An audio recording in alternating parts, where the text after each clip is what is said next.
time! Wrath of the Righteous time! It's good fun. Let's go.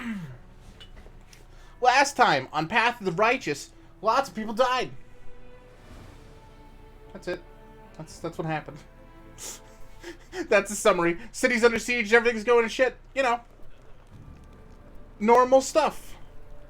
I just got done talking to everyone for what felt like my entire lifetime inside of this bar. So we're gonna head on out. Yeah. Ooh. You get to... No. Wait a second. I don't want to bring you. This is a mistake. I know this is a mistake. I feel this is a mistake. I'm still doing it. Sweet. Good choices. Sometimes you just can't save everyone. Disagree. You watch. You watch what I do. I'm gonna save every single person always. Alright. Yes. I've been wanting to proceed with not having automatic leveling for a while now. Okay. Perception getting up to 10 is fine. Deflect arrows? Yeah, no. I have answered this already. Okay. Yeah. You choose to take a -1 penalty on ranged attack rolls and gain a +2 on all ranged damage rolls. So -1 to hit, +2 to damage. Me gusto.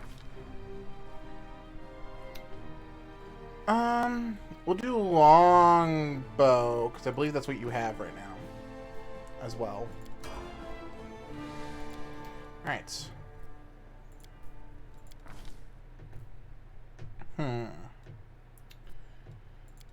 You're a trickery friend, so I'm gonna dump that into you.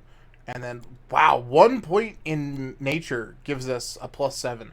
Holy shit. Alright, what's this? +4? Okay. Yeah, let's do nature, though, because we're lacking on that a little bit.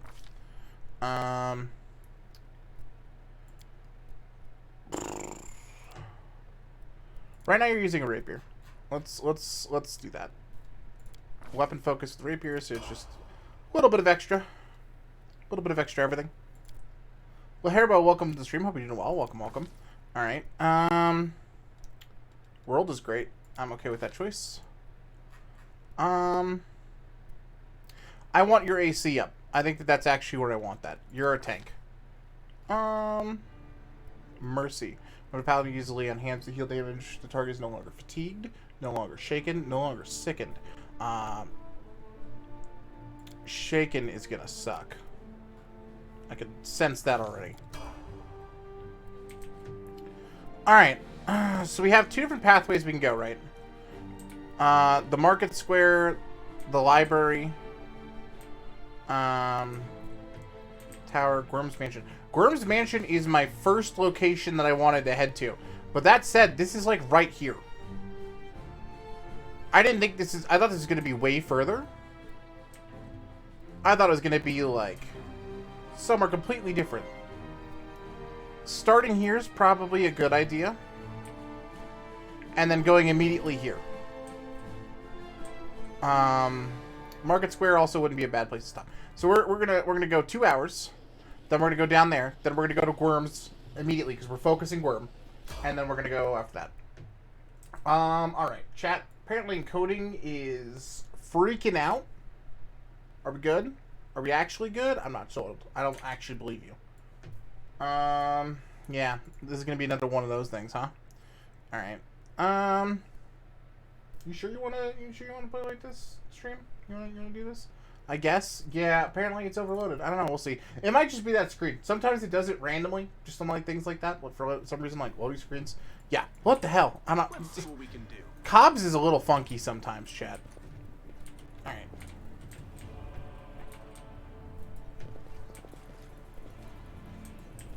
Huh. We spotted enemies, and yet I don't see any enemies.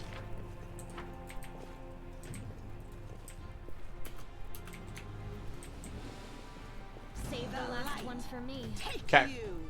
So first things first, I don't want to use any abilities. He says immediately after realizing that. That is a hell of a lot of misses, though. Okay. You met the enemy Ashir, which possesses the damage reduction ability. Two main types of damage are physical and energy damage. Weapon damage most frequently deals physical damage. Some creatures possess the ability called damage reduction, which lowers all physical damage. Okay.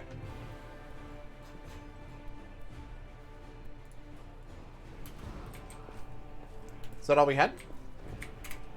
I can handle it. Is that all the baddies there were? It was just one dude? Alright, well, sucks for him, huh?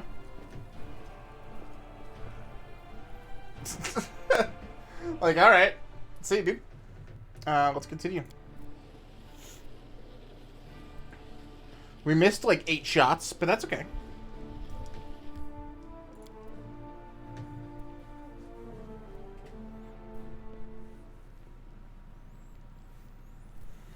Can't make the demons wait. Alright, first things first, loot. Nope, I guess not. The basement is dark and dank, and you are immediately struck by the hostility of the gathered tieflings. 5 of them kneeled along the wall, separate from the rest. The tall woman who had been cleaning her fingernails with the tip of a knife greeted you with narrowed eyes. Brother Wolfschiff, you got my message then? Sorry I couldn't swing by sooner, dear sister Charisma. It was just one thing after another. First I was in shackles, well... no, I was still in shackles and I was being watched, and the chief got me out and I came straight here. I need to be waiting on me. Enough talking, or else I'll be here all night. So we had a clear plan. We were going to wait for nightfall, slip in the shop, grab the goods, and leave. Even if the neighbors called the guard, there was time to get away, but what happened? That bitch Erebeth almost showed up right away. She knew we'd be there. Somebody betrayed us, and I have a good idea who it was. What do you have to say to that? Make it quick.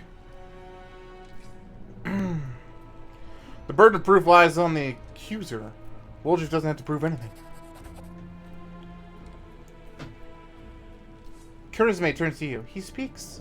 I thought Wolfschiff only brought you so you'd have someone to hide before if things went south.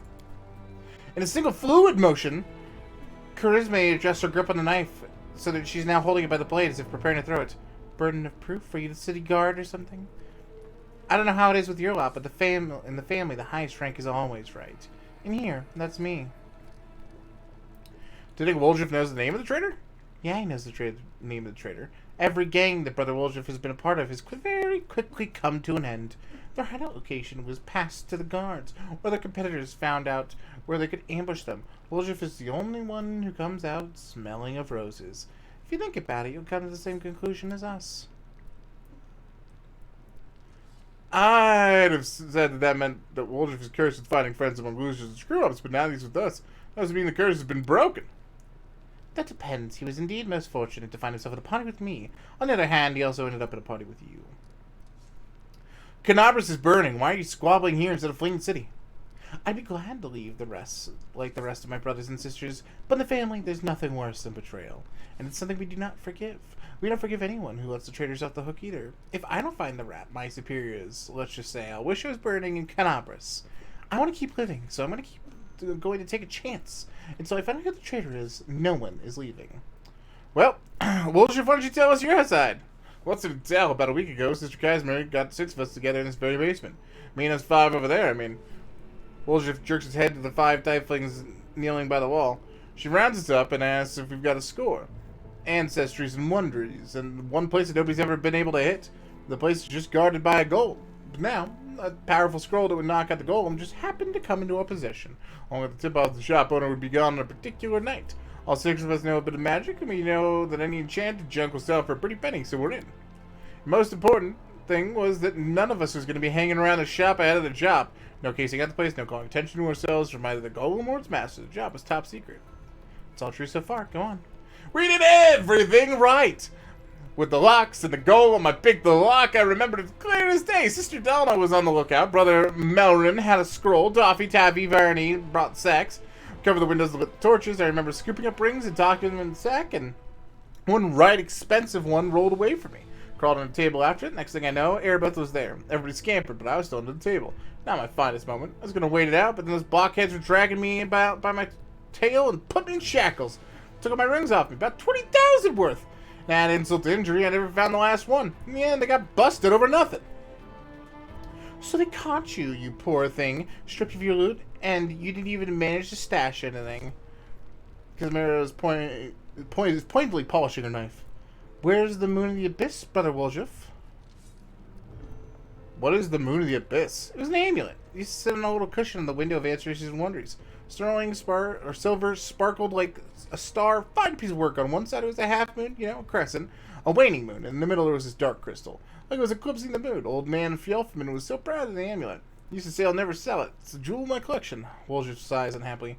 He used to go there to see what kind of treasures there were in the world, but nothing else to look at in Canabras. People used to claim it was a powerful thing, but who's to say? If you ever stole a thing like that, you'd have guards on you the second you tried to fence it. Everybody knew you were always hanging around at ancient trees and wondering, drooling yourself over the moon of this. You could swipe it in all the commotion and keep it for yourself. Did you hope we'd all be locked up and you get off scot-free with a fancy trinket to boot? Don't take me for a mug, Woljuf. I see right through. Why would Erebeth arrest her own informant? Yeah, that's a great question. Took the words right out of my mouth. It doesn't make sense. If I was the rat, I'd have kissed her on the hand and been long gone by now. You know me, sister. Cautious fellow, not an idiot. Why would I go against the family? The fish and the Cyllin can have a nice wolf-sized dinner. The moon of the abyss is a pretty bauble, to be sure, but it's an amulet. It ain't worth dying over. You knew Erebeth's people would protect you, and you knew you could pin the moon going missing on them. And now you've come here with backup. You knew exactly what I was going to say. Only problem is nobody returned the amulet to Filman. Are you giving Erebeth a cut? Is that it? Have you seen her? Do you think she'd take a cut of anything I offered her? She can't be bought. She's like 3-year-olds of Vioma a day, all rolled in one. He speaks the truth. You'll find some knights who take bribes. Sorry to say, but Erebeth Terabade isn't one of them. Go on, Woljuf. It's the whole story. Crosses his arms, looking confronted. Some family this turned out to be, just the name in the end. And in a real family, people take each other at their word. They don't throw around accusations. You can take the moon of the abyss. What am I going to do with it? Can't sell it to no crusaders. It's a special item. Can't wear it. It'll get nicked. It's pretty to look at, sure, but it ain't that pretty. If it's that important to you, Sister Caremy, I'll find it. I'll drag the trader out here by his horn. Just so you don't end up at the bottom of the selling, but you know you're going to owe me for that. An apology right here in front of everybody. You're going to apologize loud and clear to everybody hears it. You'll say, sorry, Wolf, you're a good guy, and I was wrong about you. Fine, you're one of my people, which is why I'm going to give you some time, but if you run, Brother Wolfwolf, if the family will get you wherever you go, you'll spend the rest of your life looking over your shoulder, tossing and turning at night, fearing poison in every cup and every meal. You look in the eyes of every tiefling you wonder, and you meet wondering if the family's coming from you. You'll have no peace, but one day you'll be tired of running. You'll stop to catch your breath, and that's when we'll get you. Got it? Get away with the words, Sister Cares Me. A way that almost got me wet myself. But away nonetheless. Let's go, Chief. We'll go chat with that scary gal, Erebeth. She knows a little. You can ask her who ratted us out. I'll let you do the talking. We'll find the real traitor. And I'll get my apology. Onward to Erebeth, Chief. Let's go clear my good name. Read the traitor and be quick about it. Time's running out. I don't want to get chewed up by demons.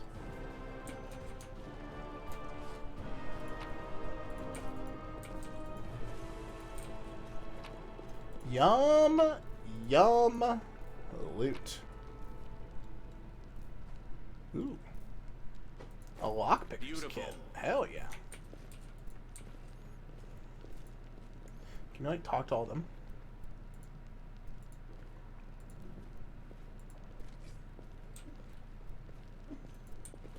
Okay. Let's see what we can do. So they're pretty sold. We're the bad guy, huh?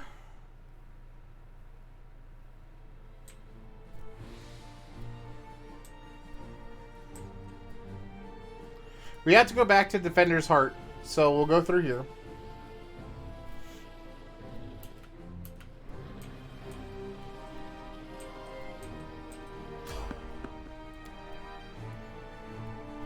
Failed to sneak past enemies.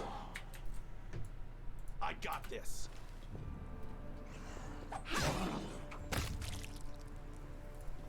No, neat. That was easy. Smile.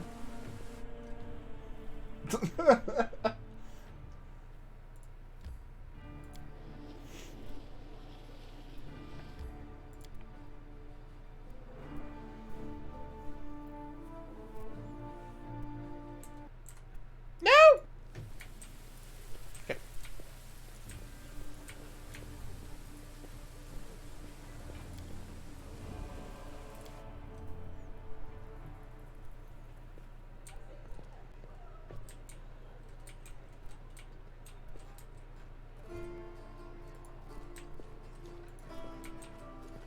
Where was she? She was like up here, right?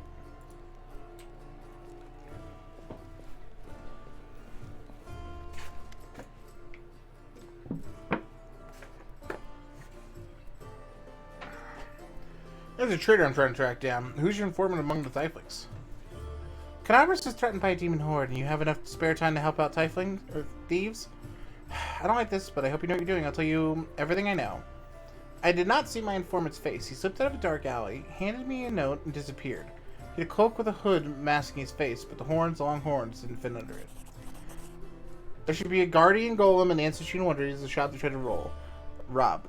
The owner gave us the construct's code word just in case. The golem itself was destroyed, but the head seemed to be intact, so you can interrogate the thing and find out what it saw. The code word is Hand of Erori. The shop's owner must have escaped, but there's a chance you'll get lucky with the golem. Cool. Here we go. Go faster!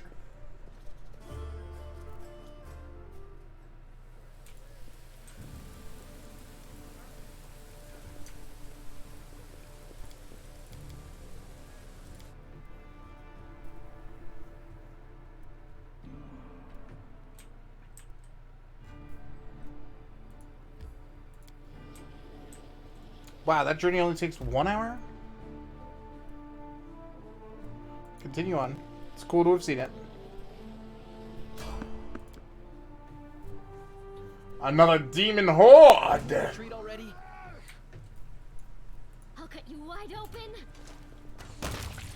You've crossed the wrong mongrel.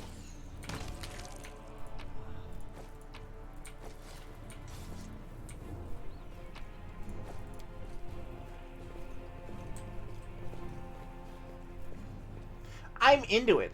I like it.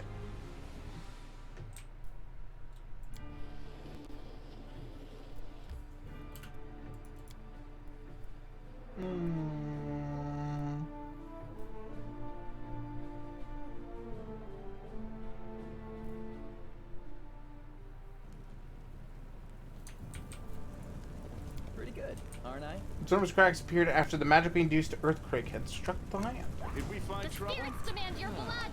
They did. You won't survive me. Damn you!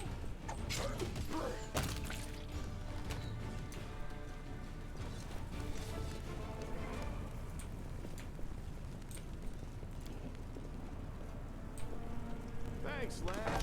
You're so awesome, Lan. Cool. Here comes trouble. The Inheritor, guide my blade into the fray.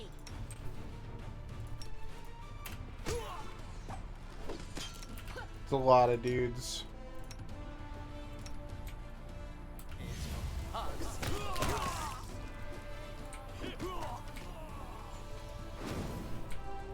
Are you still here? You are today's sacrifice.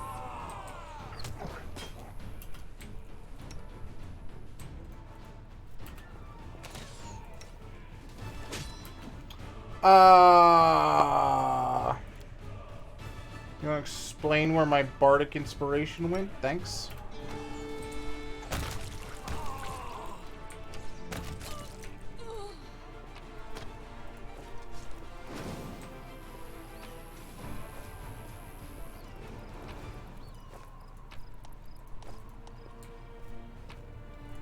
It's a lot of stuff.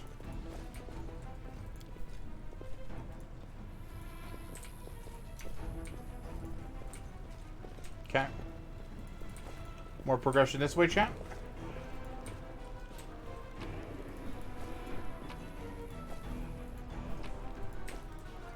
We can rest after this fight.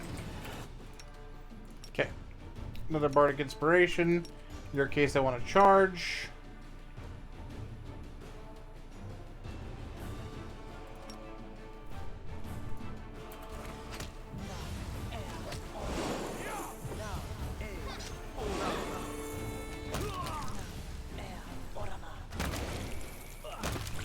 Nice.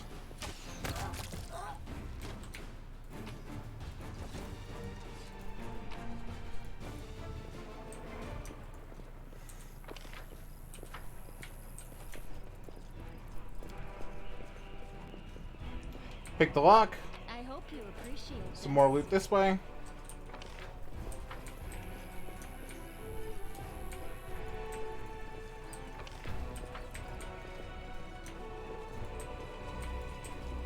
Good guy.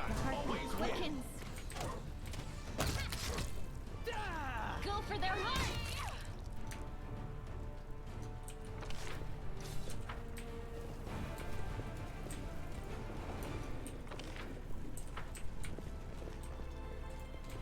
I can handle it. We'll make this quick. She won't feel a thing. I don't know. Can we really do this? Listen, we don't have a choice. There are demons everywhere. What else would you have us do? A group of knights surrounds a young elven girl. She's dressed in rags and barely can cover her hideous scars on her body. The beggar girl is on her knees, watching placidly as the crowd as the people argue heatedly above her. It is as if she doesn't sense the looming threat at all. Black crow flies in agitated circles above her head. In Iomede's name, we're sorry, girl, but it is our duty. We have to do this, not for our own sake, but for the sake of everyone who can still be saved from the demons.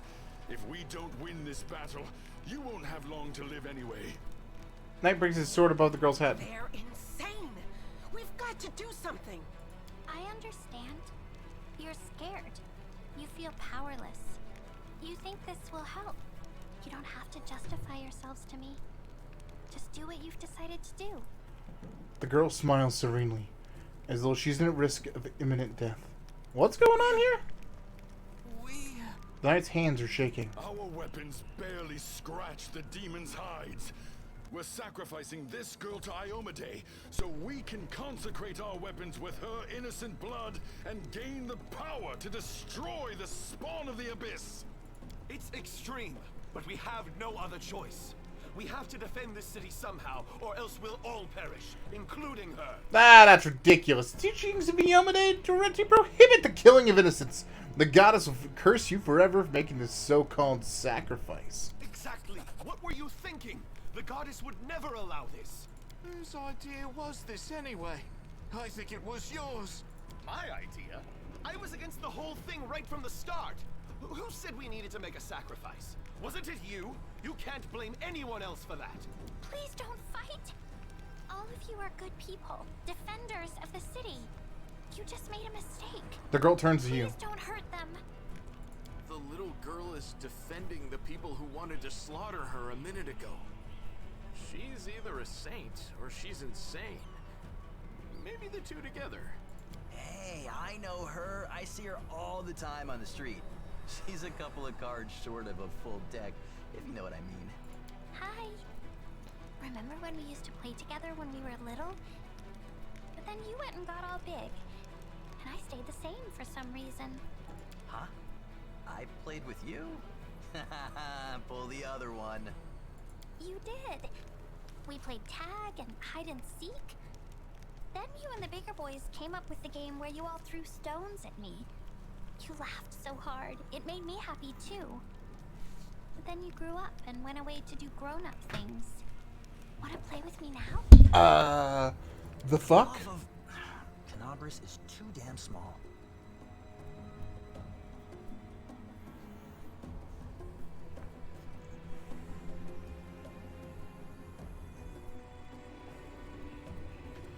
Yeah, just go to the tavern where the survivors are gathering. Don't think about doing anything like this again. They're gone.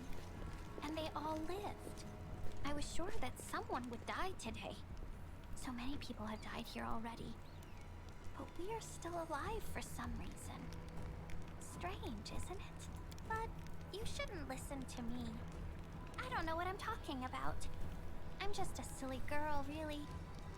I don't think you're an ordinary girl, and that crow there, it's not ordinary either. No, don't be silly. I'm very ordinary. Well, I know different types of tricks, but Soot taught me those. Now Soot here, she truly is unusual. She's clever and she can talk, but only to me. She teaches me magic tricks and lots of other stuff. I don't know what I'd do without her. Who are you? Call me Ember. I live here, on the streets, for many years now. But there's nothing to say about me. Magic tricks, you say? You could prove useful in fighting demons. I'll be able to protect you from insane soldiers on the street. Come with me. I must have misheard. No!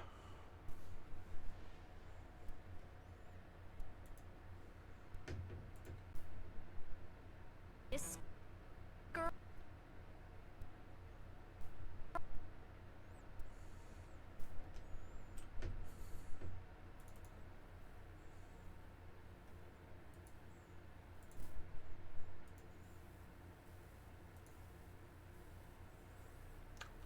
Hey chat, when's the last time I saved?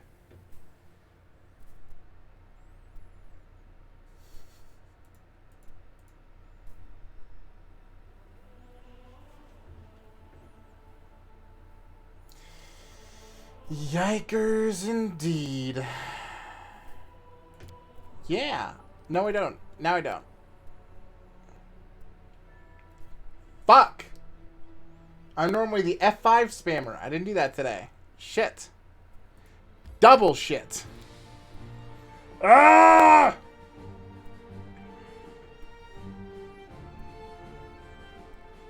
At least it's the one area.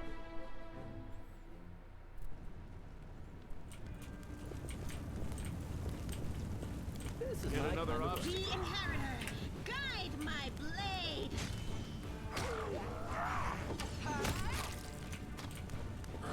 I got this.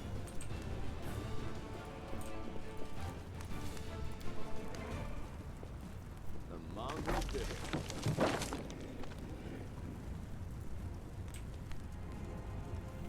F5 now that we fixed the bridge. Did we find trouble? Take They you. did.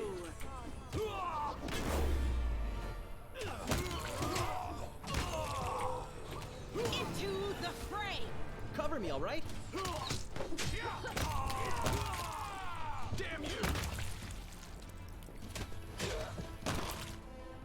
You've crossed the wrong mongrel.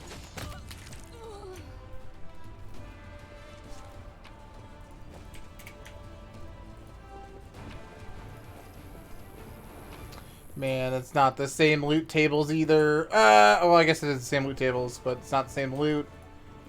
F5.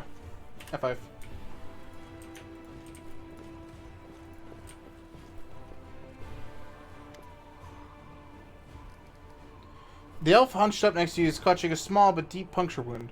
Her appearance is quite remarkable. Skin is blacker than any Garundi's. Her teeth are fanged and her hair is as gray as Crone's. Her crimson eyes glare with a gleam of malice. What are you looking at, soldier? Like what you see? Take a closer look at her strange appearance. Who are you? There's no point in knowing you, soldier. Trust me, the answer will only bring you misfortune, and a lot of it would be no use to you. I am a wanderer, and you will never meet again. Who wounded you? Haven't you noticed the city's burning? There's a battle going on. It's wounded by a cultist. I can heal you. Don't. I can handle it myself. I don't like what strangers cast spiel. Don't care. Healing.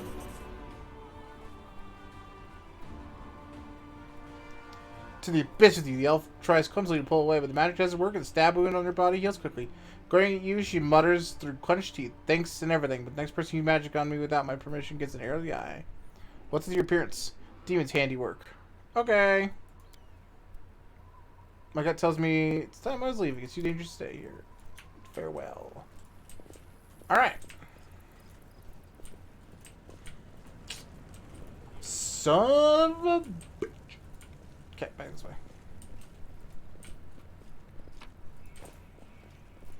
Also, F5. Smile. Save the last one for me.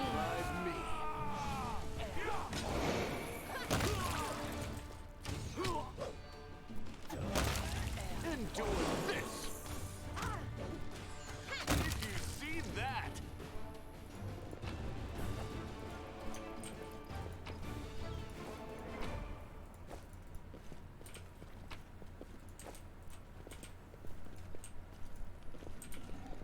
We'll make this quick. I understand. Oh, it's extreme. Exactly. Huh? For the love of... But you shouldn't call me Ember. No, don't now, Soot here. I must have misheard. This girl? Join our party? What could we possibly want with this dirty little beggar? Sure.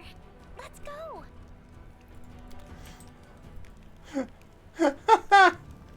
Got him.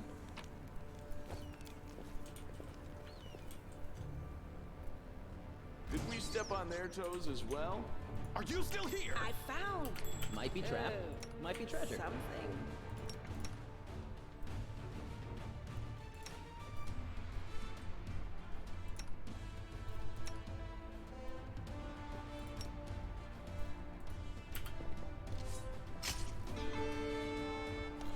Oh, that's gonna be rough. They're going right towards me. Okay. We have a lot of magic users in our party. I was kind of worried about it, but I guess not really. Should we rest now? Nah.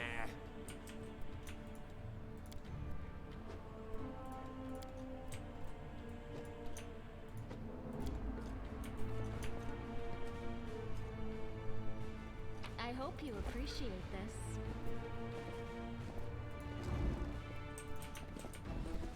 Shit.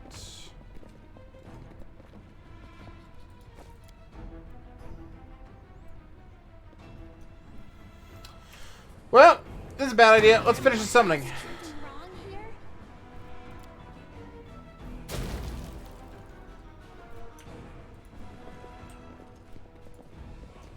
Wait, I want to reload. I want to see what happens if we succeed that pass. Or succeed that check. We'll probably end up destroying it, but I really want to see what happens. You know what I mean? It's worth knowing. I think I did it.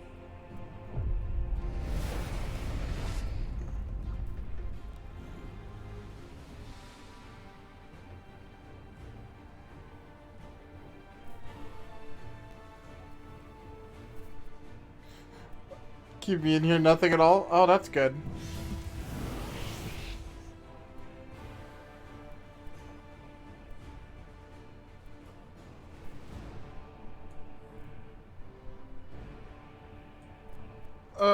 Huh.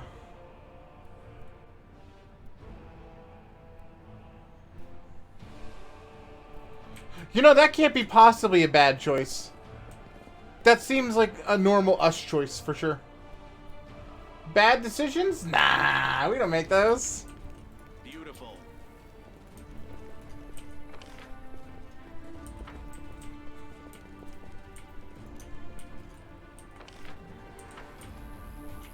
Let's see what we can do. Chest right here.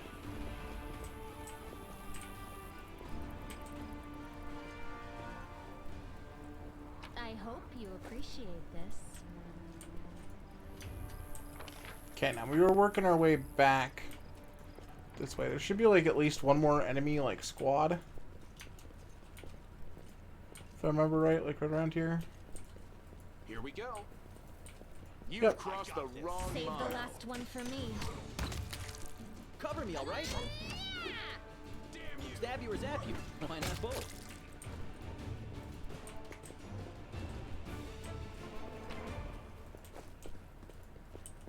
Cool.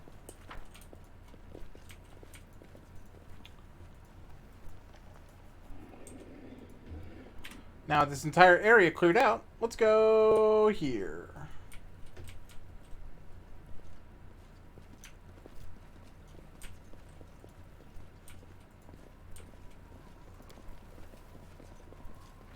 The mongrel did it. Here comes trouble.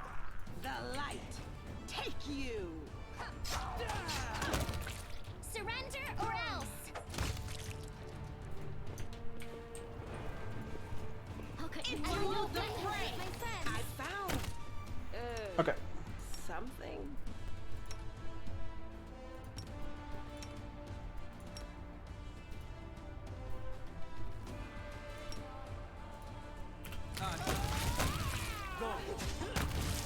Okay.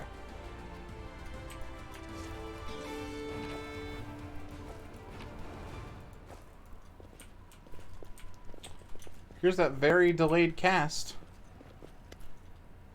Even the huge pile of junk is enough to block out the exclamations coming from beneath it.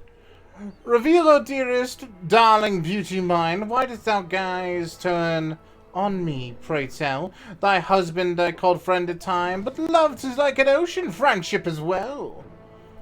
But Willis, how are we to live, my sweet? Booms a deep masculine voice in response beneath the same pile, and distinct rustling falls. Press me the ear, will you? We'll junk pile.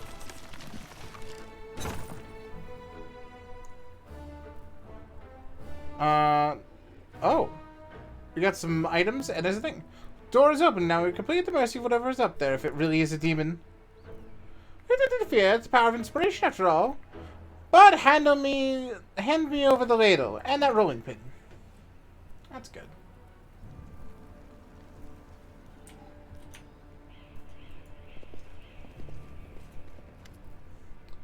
Now look, it's not a demon at all.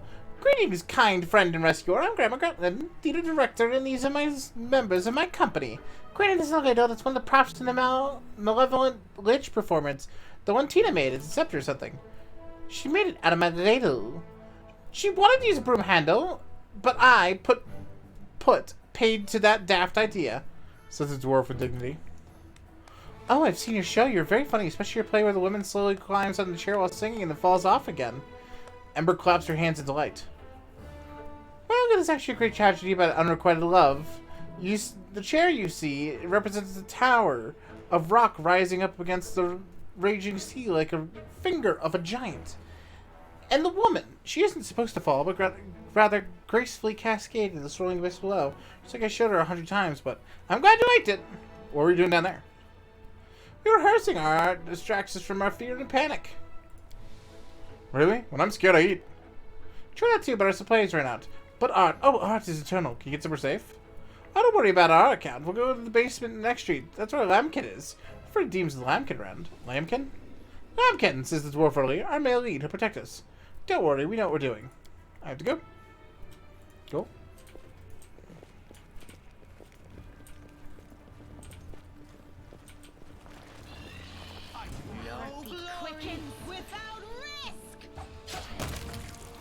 Protect the theater troop!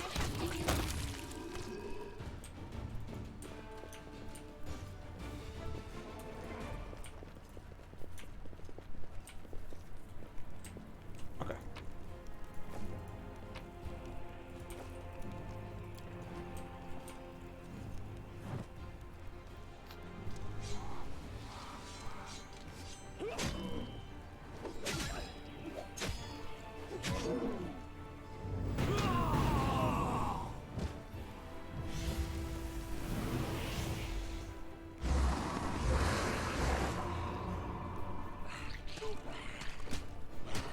That might have been a mistake. The inheritor, guide my blade. Was that one my fault? Distract them for me. I think that one might have been the one I let go in the basement. This one was beyond me.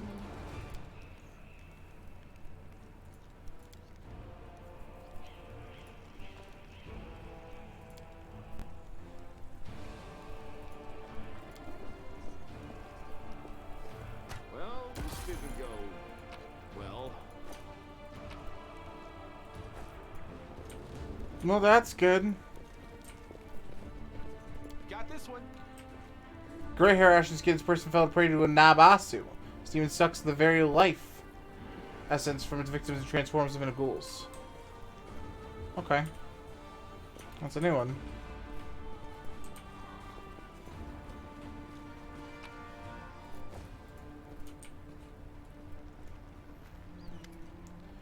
Short, hooded figures poking around some bodies lying in the middle of the street. The stranger drags the first body off the road, respectfully props it up against the wall, and places the corpse's hands on his chest. Fear freezes as if hesitating, and you see him reaching his hand toward the beautiful gold amulet hanging around the corpse's neck. He jerks his hand back, hesitates, and reaches out again. Hey, who are you, and what are you doing here? Stranger almost jumps out of his skin, and the hood falls from his head. Under a mop of red curls, a round halfling face looks up to you. Whew, whew, I thought you were demons. Good day to you, sir. So eyebrows lifted, appeared surprised. Carl, is that you? The halfling looks at the seal and smiles broadly. Oh, Lady Seagull, you're alive. Thank goodness me. That's the second bit of good news on an otherwise lousy day. It was the first bit of good news. Stick around and see for yourself. Do you know this person, Sela?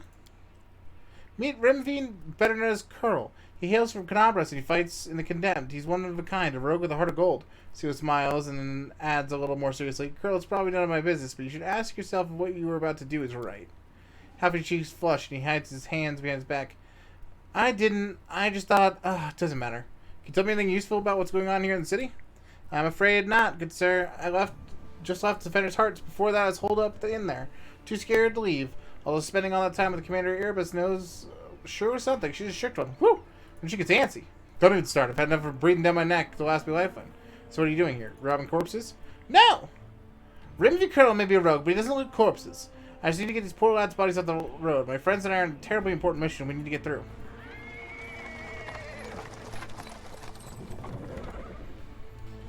He is interrupted by the sound of wheels rolling on paving stones. A cart drawn by a saddled horse appears from around the corner. A pretty half-elf is driving, and a young man in knight's armor is walking alongside. Even from a distance, you can see his tanned face and blue eyes shining brightly underneath. Half-elf shoots up. See? Terribly important and a very heroic mission. My friends and I are saving a beer cart from the demons. As he's speaking, the newcomers notice you, and the knight cries out in jubilation. Sela, I never thought I'd see you again.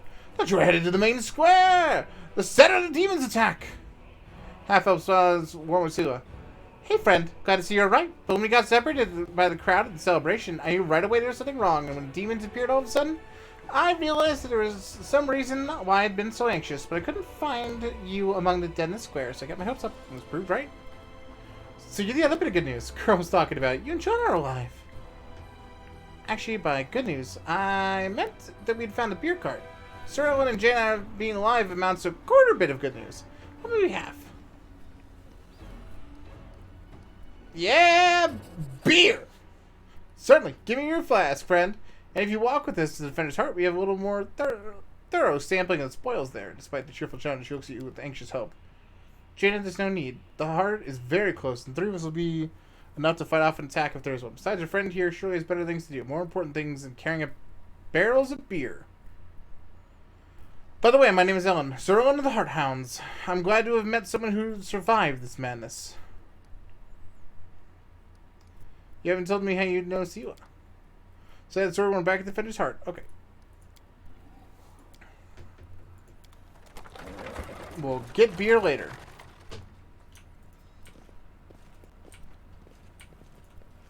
Are we in trouble yet? I'm curious.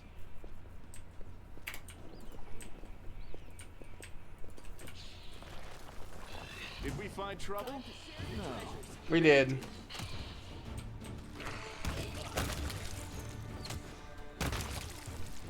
Cool.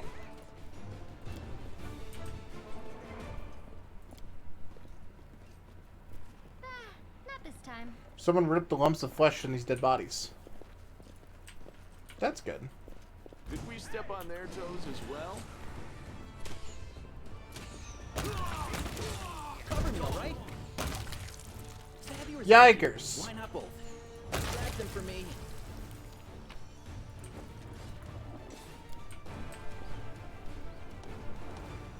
This is my kind of work.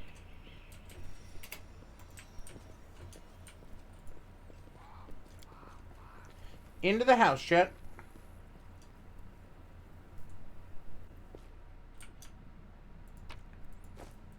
Can't hide from me.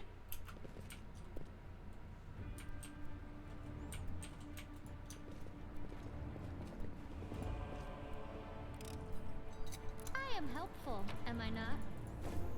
Incredibly. We would have absolutely set that shit off otherwise.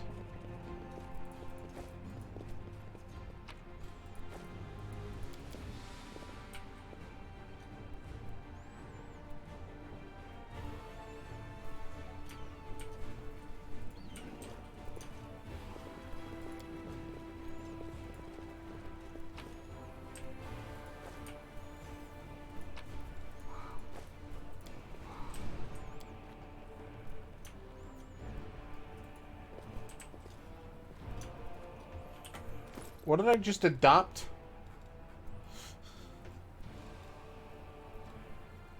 Oh, we have a cat. Can't make the demons wait. Now. Neat.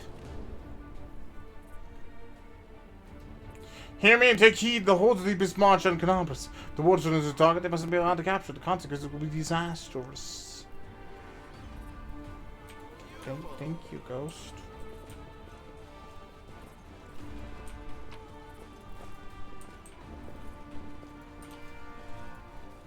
You won't survive me.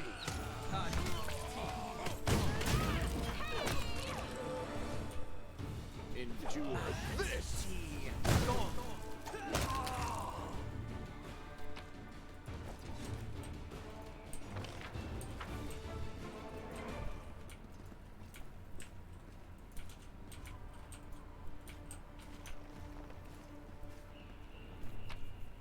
Yet another obstacle. Are you still here?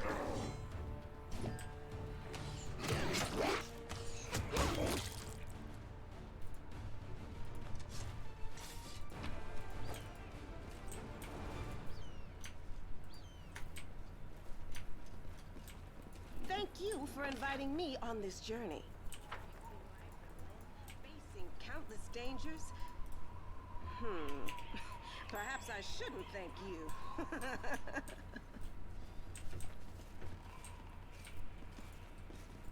You said a perception check succeed. Why and where? And what? Why, where, what? Let's see what we can do. Ember can identify? Holy shit!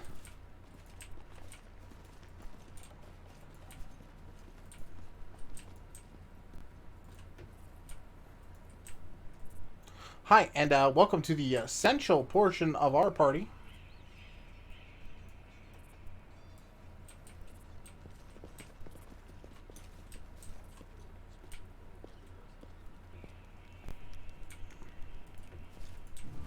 Okay.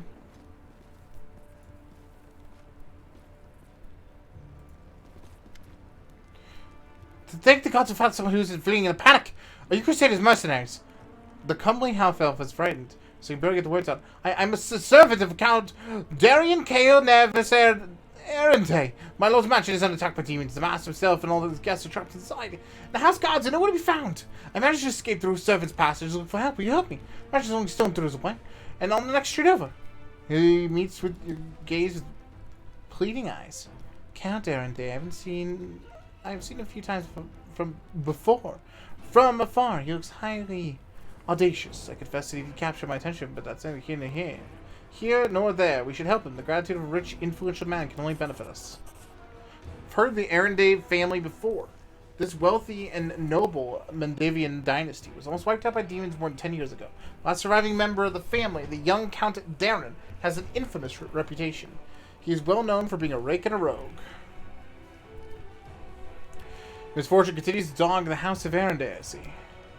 You're telling me everyone tried to talk me out of taking up the position, saying that they could have just had bad luck that brought tragedy down on the family and almost killed off the line, but I've reasoned since my master was the only one to survive that calamity, that meant he must be blessed by fate or the powers of the gods. The pay was nothing to sniff at either. The servant cast his eyes around the street. Should have listened to people smarter than me and gone on to work somewhere else, preferably far away from Canabras. Alright, where's your master's house? It's not far. You're better off entering for the next street over. Through the passage I used to get out. Help me, I'm begging you. I hate to think what the Count will do to me if I don't bring back help. Okay. Let's look this way first.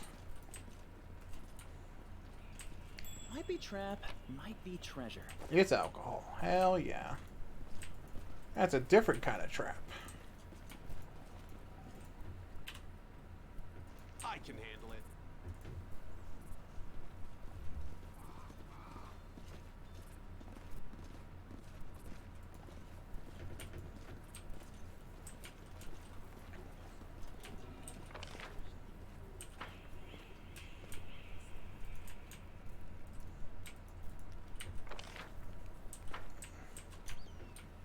Is that a trap?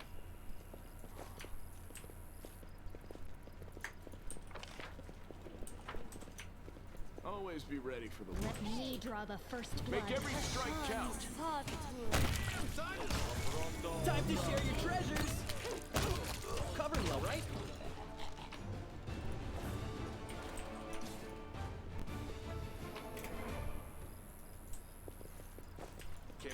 Demons wait.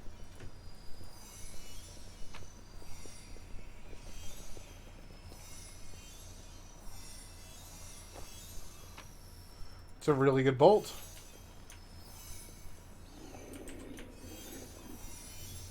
F5 before I touch whatever this portal is. The demonic invasion transformed all of Canabras into one great battlefield. But out of nowhere, and the city suffered as much as the square. This place saw a clash of titans. The demon lord Discari, leading his hordes in the abyss, and the dragonet Terendelev, the mightiest of the city's defenders, and the one of the first to fall. The scene of destruction leaves no doubt as the battle's outcome. Skilled scouts could recreate the course of the battle's moment simply by looking at the ruins, from the chimney torn down by powerful wings and a sharp dive, to the bloody tracks left behind when the demon dragged away the noble reptile's broken body. But it is no hypothetical scout gazing upon the ruins. It is Oliver Just, and he is not alone. The shadow of a strange, barely perceptible presence lingers over this place, like a gaze untethered from any observer. Its mysterious force, unknown to any mortal kind, silently assesses, judges, and seeks a better way. In an instant, Oliver Just is vested with its power and looks at the world from its eyes. The past, present, and future stand before him as a unified whole, an unmoving, multifaceted crystal that would be beautiful were not for the fractures, blemishes, and flecks marring its splendor. What past does he see? In the past lies the one who wielded his gaze in life. Although the one and life are in opposite turns for aeons, the supernatural embodiments of cosmic balance, rather than who or what. A better word for these cosmic entities is how. They unappeared from outside the world, for the great beyond, to put an end to the intermingling of the planes and destroy the world. The chasm disrupting the order of the multiverse. Alas, the visitor from beyond proved too weak for the battle they came to fight. They even failed to finish casting the spell that would have sent Discari back to the abyss. With one swing of his scythe, the demon lord soon cut the Aeon down. Present to the sea. Ruins, blood, corpses. None of this perturbs the Aeon's dispassionate gaze. The living are alive, the dead will be judged by Pharasma. All is as it should be. The demons circling the sky or plowing to the streets create a jarring juxtaposition like splashes of red blood ink on a restrained pencil sketch. They should not be here. The world of mortals is for mortals. The demon's place is in the demon's world. How sublime the world would be if everything in it knew its place. But the demons aren't as abhorrent as the sharp-edged, unassuming crystal languishing in the dirt among the bricks and smashed cobblestones. No mortal would notice it, but to the Aeon's eyes, its mere existence is an outrage against universal law. If the Aeon had still existed, it would not stop until the crystal was unmade. But the Aeon is gone, and only their gaze remains. Oliver Just picks the crystal up out of the dirt and stows it in his pocket. He's mortal, which means he has the power to decide what to do with it. Future is the same. Good and evil, chaos and order. Everything in its rightful place in the multiverse and no longer trespassing where it does not belong. Nothing is disrupting the smooth and steady current of the river of the souls from life into death and back to life again. The reality, rid of its flaws, is now perfect, and the ant withdrawn to eternally admire its beauty, which will never be threatened again. After allowing the hero to view the world through their eyes, the little that remained of the destroyed Aeon is killed, even appropriate here for the entity that is still removed from life and death as we understand. Used up its last vestiges of energy. Now they are already dispersed into nothingness, unless someone decides to preserve the Aeon within themselves. Will the hero take on its power so that he may look at the world through the another's eyes? Or will he allow it to vanish? Huh. That's a hell of a choice.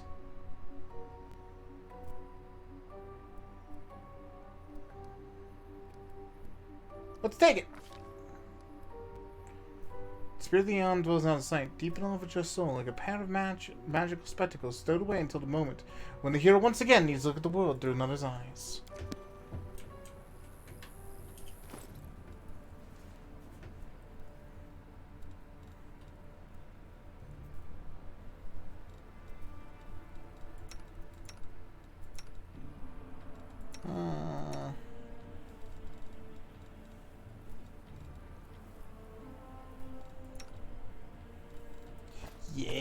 baby. Another +2 to persuasion? Hell yeah.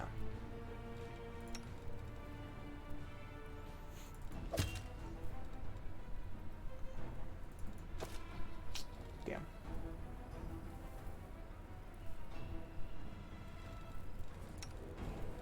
Work for you? Nope.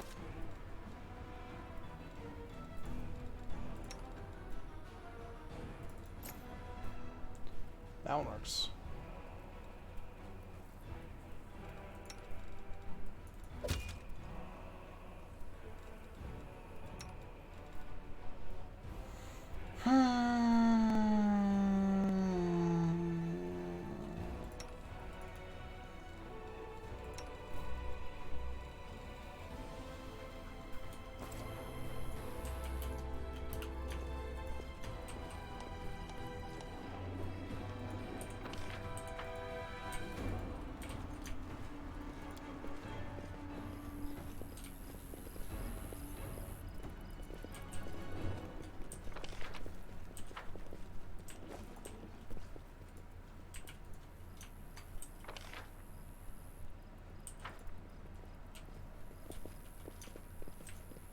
Beautiful.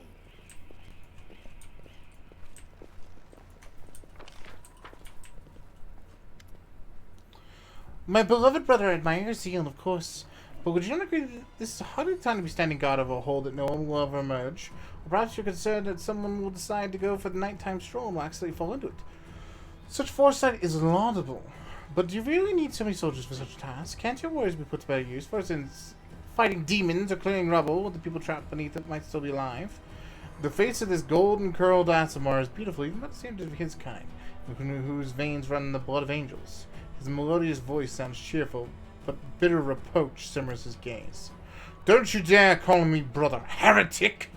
The signs of recent hard fighting are obvious in the stern old man. His armor is dented and covered in blood, and his unnatural pallor suggests something more dangerous than wounds inflicted by claws and fangs. Nevertheless, his gaze is stony, and his voice accustomed to barking orders, and harsh and clipped. How dare you accuse me of doing nothing to protect the city, especially now when followers of your temple were caught committing treason? To my mind, you are no different than the demon worshippers, those miscreants whose beasts are digging under the city's walls. Everyone knows, my dearest prelate, that in your zealous pursuit of order in the city, you've long since forgotten how to tell friend from foe and good from evil. That's what happens with my adepts, and those who act treason was genuinely attempt to save the city. Yet again, I'm forced to repeat myself. While we could be wasting time on pointless quarrels, people are dying under the rubble in our city. People whom could have saved if you'd only set your soldiers a task, not kept them here, surrounding a useless and utterly harmless hole in the ground. Harmless? Well, if it's on your say-so, that must mean there's something down there. Your associates, no doubt, and they're just waiting for us to abandon our post before they slink out and try again to... The old man notices your approach. And you, I remember you. You appeared in my city the day the demons attacked, and Teneldrev died. What are you doing here? Answer me once or I'll be struck by your ankles before you know it. Don't think the demons have wounded me. I still have enough strength to take you on 100 of your sort. And what is this hideous creature? Horton leers at Lan with suspicion. Lan, at your service. The mongrel ducks his head in the bow. My forebears fought in the First Crusade. Lived in Canabras my whole life. You haven't ever seen me before?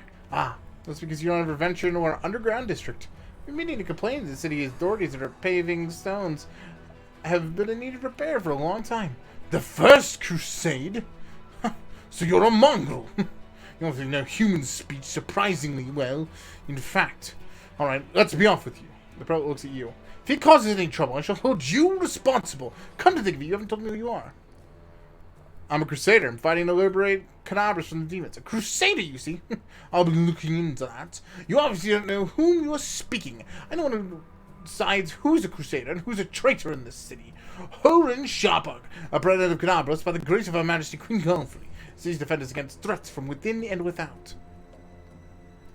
And as we can see, you've done a sterling job protecting the city. The golden curled Aasimar flashes his flinty smile. I am Ramian of Edom, prior to the Temple of Desna, which, alas, currently lies in ruin. Wise Horan here believes it's vital to guard this hole in the ground, from which he's certain demons will emerge at any moment. I've been trying to convince him the city has far more urgent matters to deal with. For instance, rescuing those currently dying under the rubble. You know what? There may be, in fact, one matter that's more important than guarding this hole. I put it off, and look at where it's led us. I should have had you hung for the gates back when you dared to defend your gang of delinquent demon collaborators. If the Zirconians had hanged Aro Varish when they saw the chance, there would never been a war. I won't repeat that mistake. I won't hesitate any longer. Soldiers, seize this scum. Prelate, see reason. These are frightening times, but threatening to hang someone without trial, this is unworthy of a servant of Yomade. The old man fixes his eyes on Stella. Lest you forget, girl, we may serve the same goddess, but you are not an inquisitor. Don't question the way I choose to serve Yomade. I won't question yours. Behold, Inquisitor, I bear that of a gift of an angel who died in the caves below Canabras. I'm no enemy of yours. Piss off, dude. You're telling the truth. The light in your hand is wrought by the power of heaven. I keep it in mind with regard to you, stranger. And later, in less fractious circumstances, I would like to ask you how you can receive this gift. But I can wait. Now I must deal with this filth once and for all.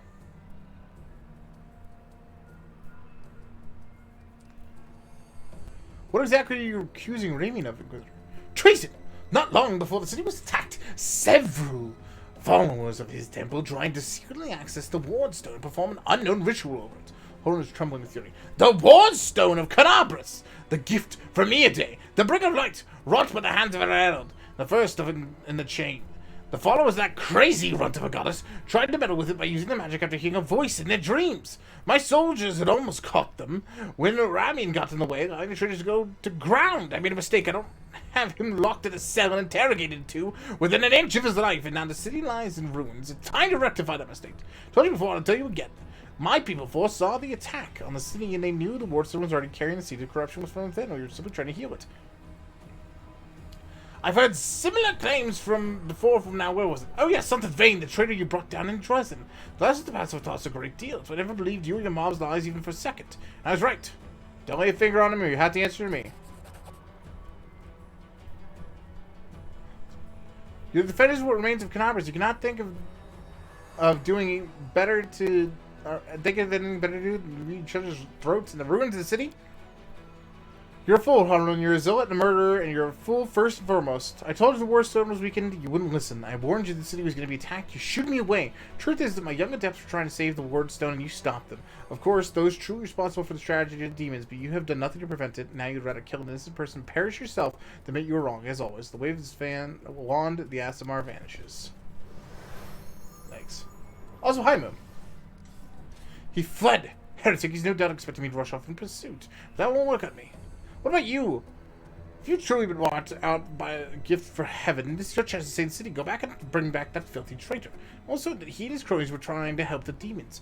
Either knowingly or unknowingly. Their attempt to bewitch the Wardstone is clear proof. Ramian must be captured. I see that you suffered great in the battle. Nonsense! I had to deal with the brood of Nebasis, who was nothing. I've taken on worse enemies of the goddess' help. Known death demons have the ability to drain their victim's life force. Judging by Harlan's power, he's lost a significant amount of energy. Inquisitor can bluster as much as he wants, but right now he's far from the peak of his abilities. Why are you obsessed with finding enemies everywhere we look? Why? Why? You must not be for these pawns, or you wouldn't have asked such a question. I look for enemies everywhere, because all enemies are everywhere. Who are we at war with? Demons? Demons and cultists? They're the masters of deception. They worm their ways in your favor, and masquerade in all manner of false guises. Do you think Dresden was taken by force? No, by trickery. Were it not for me, Canabras would have gone the same way long ago. Captured out from our noses. Now listen to what I'm about to tell you. This was a long time ago. I was very young then, and I just joined the crusade. Back then, Columbus didn't have a garrison, so much as a public thoroughfare. Anyone who wanted to just stroll into the city. One day at dawn, a group of refugees came to our gates, bold as brass. The guards let them in, why not? For no one was ever turned away. 'Twas no matter. Everyone was welcome in our city, and it came from Mendev. Or if you'd hauled yourself here from across the seas, the crusade accepted all the sundry. But on this occasion, we paid dearly for our laxity. After turning in essay for college, the ads plus. Big F, dude. Big F. Also, what's up, Rex? How you doing? Just as soon as those instant lambs entered the city, they transformed into demons and rushed towards the ward stone, slaughtering everyone who tried to stop them. 62 people died in less than a minute. The demons used their mutilated corpses to desecrate the obelisk. None of them dared to go near it. The light of the goddess burned them all, and they all threw the blood from afar, spattering the ward stone from every direction. And the lead demon, an eyeless beast, Monago is her name, jeered and gloated, saying we mortals had been sitting ducks. And the creature was right, too. We let our guard down, and we got what we deserved. That bloodbath became to be known as the Red Morning Massacre, and it was burned into the townsfolk's memories. Since then, Canabras has adapted different practices. Heretics, cultists, spies, all the rabble who coveted Arlu's glory. We drove them out of the city. We haven't had any trouble here since many of them have come back here. Even the Bala Karamozadia, and they have all been sent straight back to where they have come from, or else they were killed for their trouble. You see, Discovery himself had to crawl out of the abyss and come here. The goddess cursed him in order to break through our defense. And what did he do? He left again. We're still fighting. And now that is what vigilance and discipline can do. Remy really warned you about the attack? Those crazed Desdens were always bursting into my study with their incoherent prophecies. Came them in their dreams. I won't lie. Sometimes what they did say did come to pass. But can we lie? Woolly dreams of heretics over the whole card facts of intelligence reports. Plenty of demons could have easily fooled them and whispered a treasonous plan in their dreams. Those lunatics would have been only too happy to listen. This time, Mr. Curls for Brains came to me because the demons were about to attack the city, and the ward's power was diminished by some kind of contamination or taint. Yomade, forgive me for even repeating the words. After uttering such blasphemy, he should have been locked up along with his followers and interrogated. But instead, I simply increased surveillance on them. And what next? My people got them red-handed trying to attack the ward with unknown magic. Not 3 days later, the demons attacked the city. There's an obvious connection in between these events, whether deliberate or almost under demonic influence. The Desnans played right into the hand of Discari's hordes, and they almost left the city completely defenseless. Ramian covered for his people the whole time and helped them with escape my guards. After that, what else can he be but a traitor and a heretic? There's nothing dangerous in this hole. You have no reason to guard it. You told me yourself that you received a light-bringing gift from the angel who perished in the caves below our feet. There's no secret the passengers are teeming with dangerous creatures that can kill anyone. You're the warrior of heaven. Demons and demonic offspring love roaming about underground. That's why we'll keep an eye on this hole. If the beasts decide to attack from here, we'll be ready for them. Where can I find Ramian? How should I know? The weasel can't have gone far. He's invisible, probably hunkered down in some hole. The tree's a little ratty is, and he'll be sitting trembling and waiting until he's dragged out of here. But the prey went after you seems like the only sensible thing to do. That's what I'd do. I'm sure a lot of things seem sensible to you. And it works too. As you can see, I'm still alive. I remember you when Father and I arrived in the city. You met us. What is this gibberish? As if I had nothing better to do than arrange meetings with vagrants. But it's true. You and the other knights tied his stake and started lighting bonfires. Father died, but then one of your knights changed his mind and pulled me to the flames. But then he died, too. Don't you remember? If you were burned, then it was with good reason. You say some traitor helped you escape from your fire, then that's a crime itself. Which means you were invading justice all these years. If it weren't for the invasion, I would review your case and see that your sentence was finally fulfilled. You're lucky we have more important matters to deal with right now. He didn't look the way he does now, all wrinkled and gray. He was young with a big mustache. Ember smiles proudly and draws a bushy mustache in the air with her fingers. Probably forgot all about me. It was a long time ago.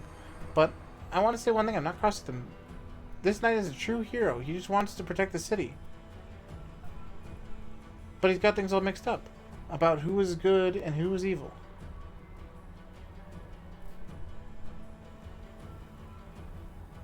Horvin, you sent an innocent child to be burned at the stake? Don't you want to ask for forgiveness? Pah! Hardly. Anyone could look innocent. How did this girl manage to survive the fire? What about that crow that's always flying about her? If I should take a closer look at this innocent lamb of yours, if you ask me, she's highly suspicious indeed. You forgive him after what he did to you? He thought he was doing what was right. How do you know maybe you've done some thinking is a good thing, but you're really doing a bad thing to hurt somebody? But what if I've done the same thing? You can get angry at people for making mistakes when you might be no better than them. Yes, let's go. Bye-bye, kind knight. The girl waves the Horun with a carefree smile. Horun grimaces and turns away. What the shit, chat? I don't like this guy.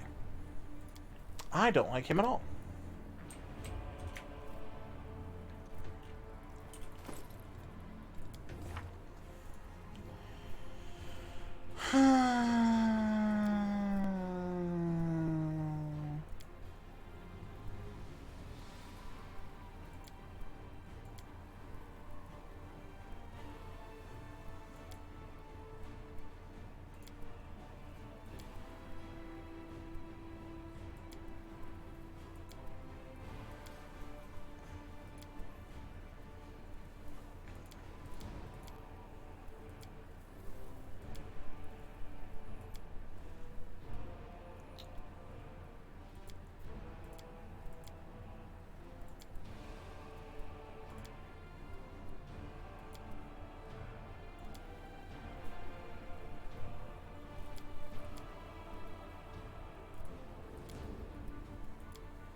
Okay.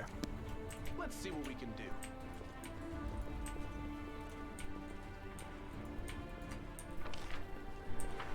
Did we find trouble? Too late for They apologies. did. Stab you or zap you. Why not both? You've crossed the wrong mongrel. You know, I mocked, right? This guy. But immediately after we did that, we got attacked by creatures from the pit. He might actually be onto something. He's only got 2 troops as well. So, like, you know. Religious zealotry, bad, gross, and all that. But still, like, you know. Shit, maybe he's onto something.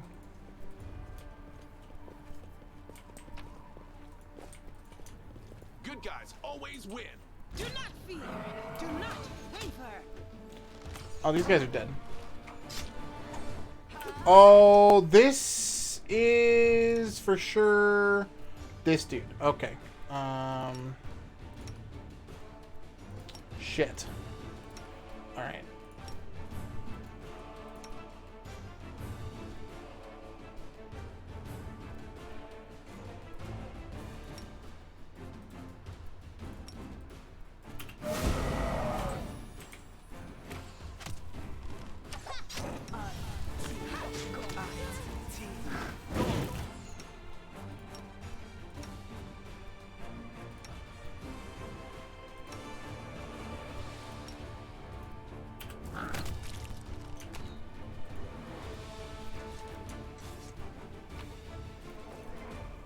We found the bro we summoned.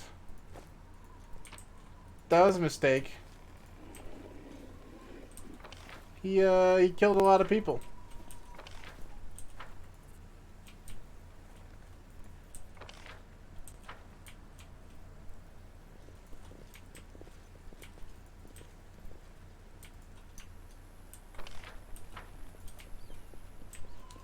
I'm gonna go back in here.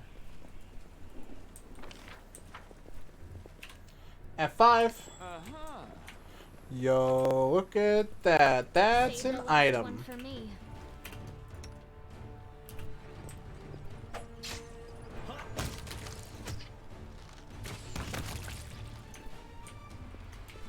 Should we rest now? Nah.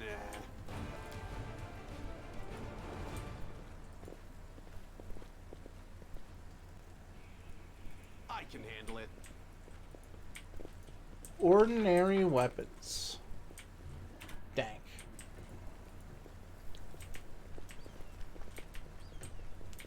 Few things I like more than getting stabbed by cultists, chat.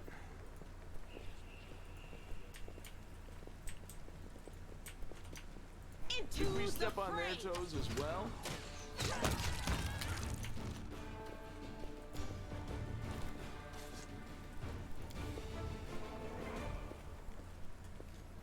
Can't make the demons wait. Statue of Humide. Just kind of chilling there. Nice. F5, mobility check. Pretty good, aren't I? You know, section of the city we've never been to.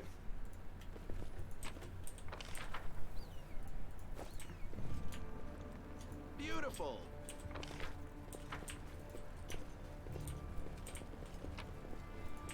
Dope. Distract them for me. The spirit. The heartbeat quickens. Right. Take you. Time to share your treasures. Wizard next. Sharpshooter after that. Cool. Can we rest now? No? How about now? Yet another obstacle.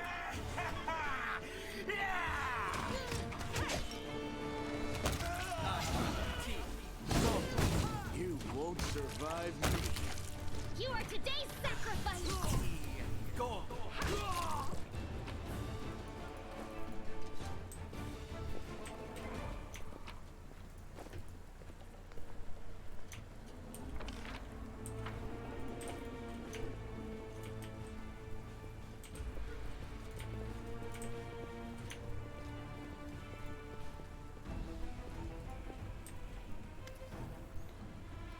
Maybe we should go back. This place isn't for us. It's too open. The enemy could come from anywhere. The air is weird. Why does it keep moving so fast?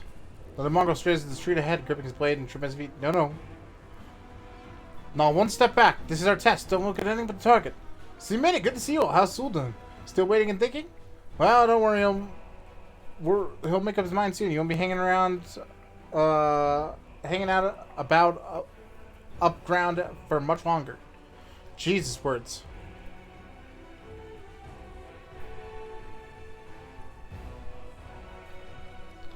What are you doing here? It's you! It's thanks to you we made it surface to fight the demons. The shield maze fell, but Soul slowed everything down. Oh man, he's afraid of everything, but we can't sit in the dark like root vegetables while big things are happening up above. Tried falling into the shield maze and we emerged in some kind of fortress. But there were too many demons there. We dug out another passage in the city. It took days, but we did it. We're ready to fight. Right now, we can need everyone who could hold a weapon at the plane. Go back below ground and wait at the shield maze exit. We'll get the beasts of both ends. Go back. Well, for sure, we'll go. I mean, the ambush is a good idea. Yes, I understand. We'll attack from below as soon as we hear the fighting start. The young ones are holding up well, but will they be able to fight? They open. Even I struggle with that. Land frowns. Hope we did the right thing. We're the Crusaders of the Underground. We will fight like our forebears did. No, that's like 100% the right choice. Like, that place is like so full of shit. Because I'm assuming they're talking about the fortress that we jumped out of last time, during like the last session that we started out with. That's very much the right call. Being able to get from more than one angle on that is going to be great. Because that whole situation was fucked last time.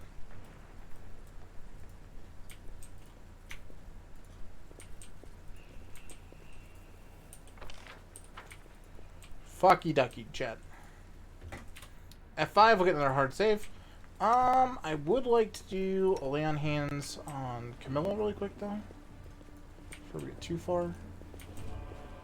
Rely on me. Do a heal. Thank you. Okay, maybe not. Good potions.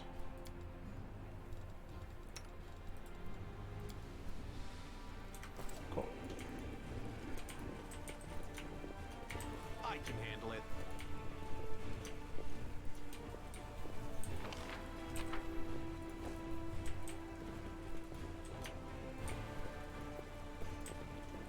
I'll hit you. I will fight. Endure this. Oh, Jesus! You won't stop us. Okay. Ear piercing. I don't think it's gonna do as much as I'm hoping. Okay. Really need it.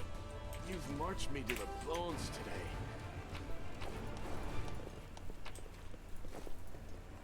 Yikers, chat.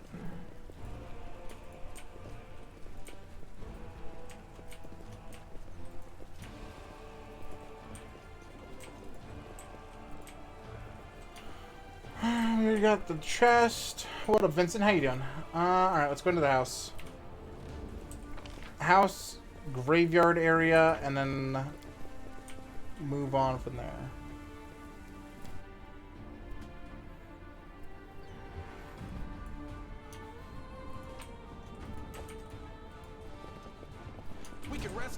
this No fight. glory without risk. Jesus. Make every strike What count. do we have here?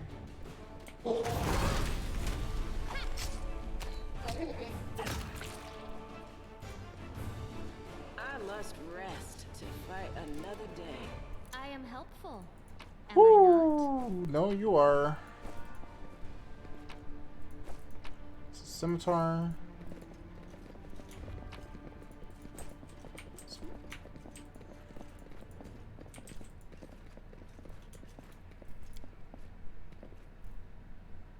This whole town is so fucked.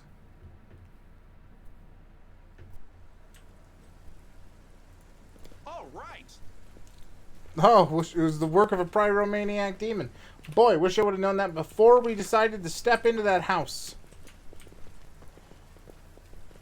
Thanks, seeing the religion check on the way out.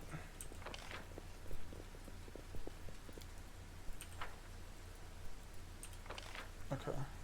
Skippy is awesome. Skippy is awesome. Easily like one of my favorite RPs, chat. So much fun. I've been working on some of the No Man's Sky stuff off stream. And we will very much be returning to that with Skippy. Soon, TM. I have no doubts.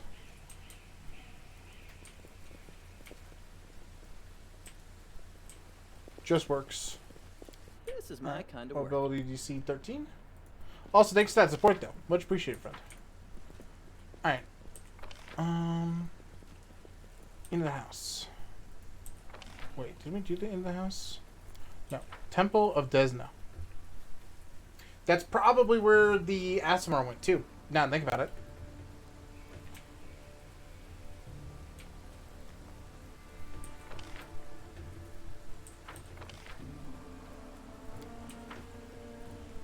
Hold on. Hold on. How did I miss you?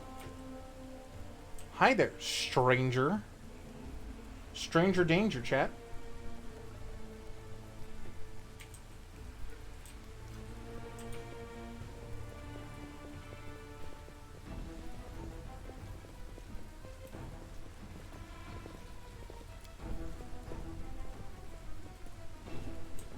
The absence of an answer is an answer too.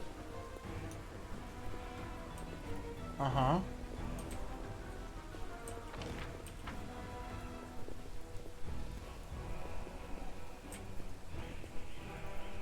Dude just vanished. Okay. That's bizarre. Beautiful. Where did he drag the head?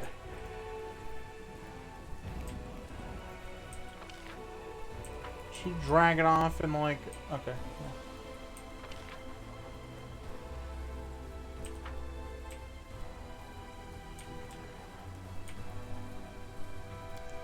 Beginning of this game was so insane.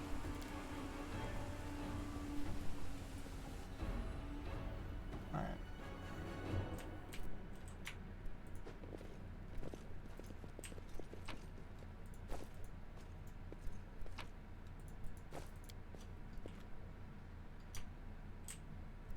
Really?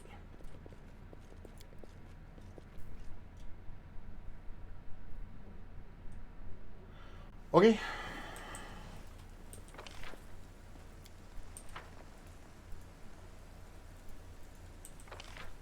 I, for some reason, don't feel like we got into this house either.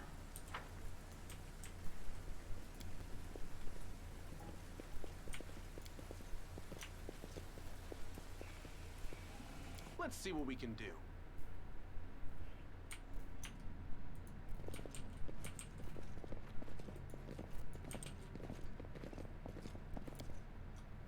Sure, had not.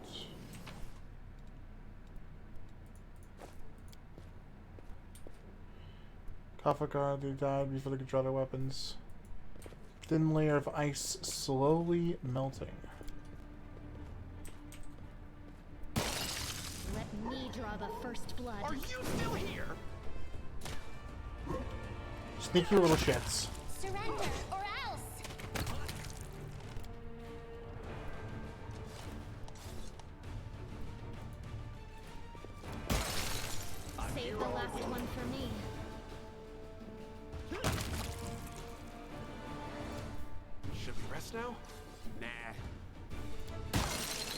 You can handle them. Good guys right? always win.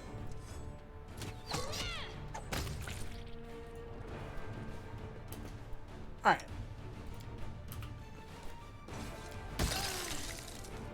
This'll leave a bruise.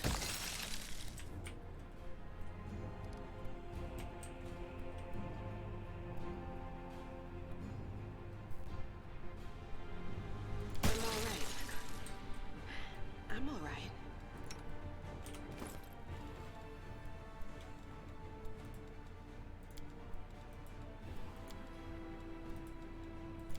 Gonna keep using these.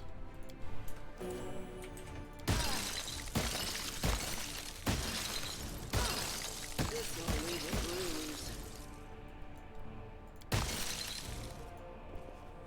I feel like a chosen one.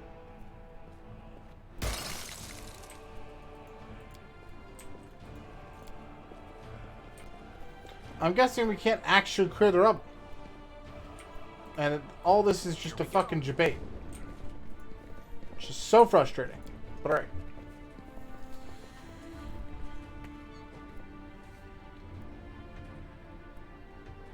Fairly confident in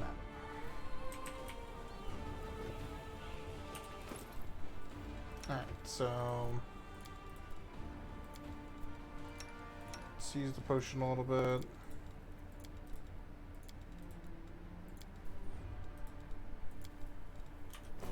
You can trust me. I will help where I can.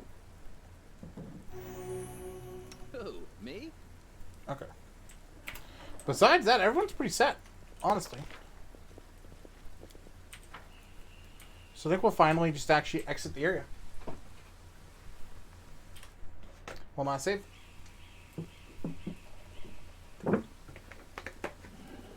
Hold up. Oliver saw him. I missed him. But they're back in here somewhere.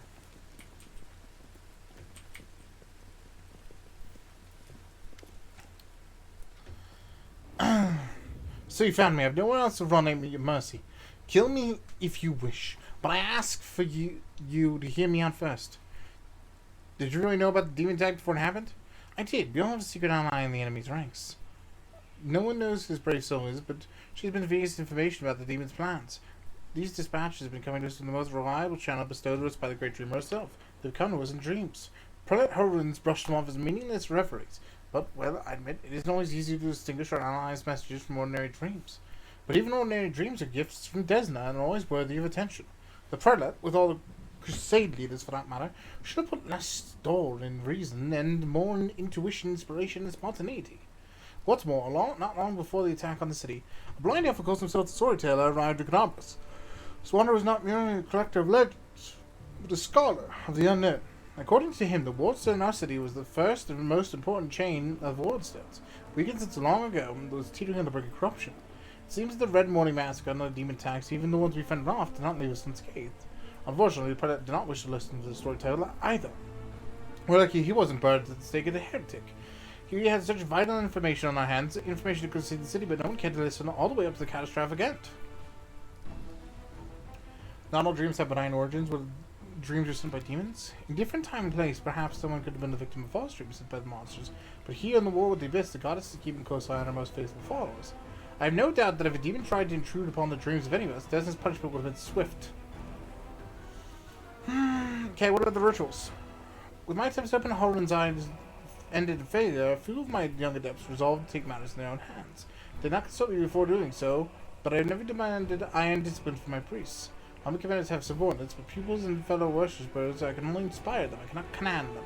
And they were inspired all on their own.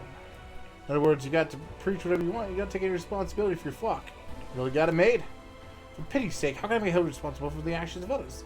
They're not children we are discussing here, they're grown adults endowed with their own free will. Praise the gods. Of course, we all help one another, but in the final reckoning, each of us decides how we act.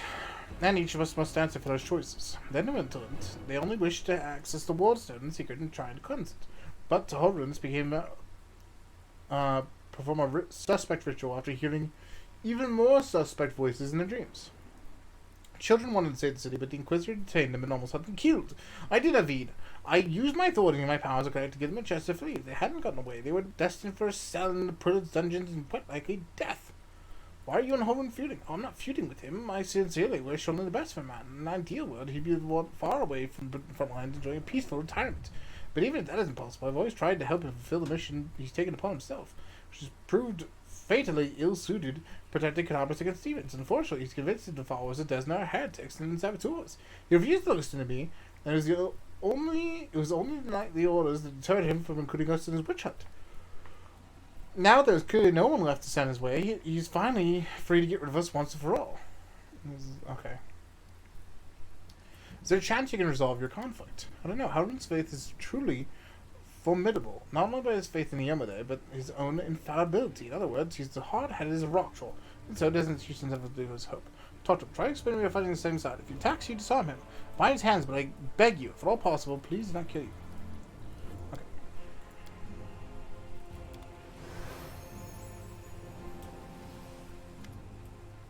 Spare Remy, despite what the Mad Inquisitor told you, the young voice comes from nowhere.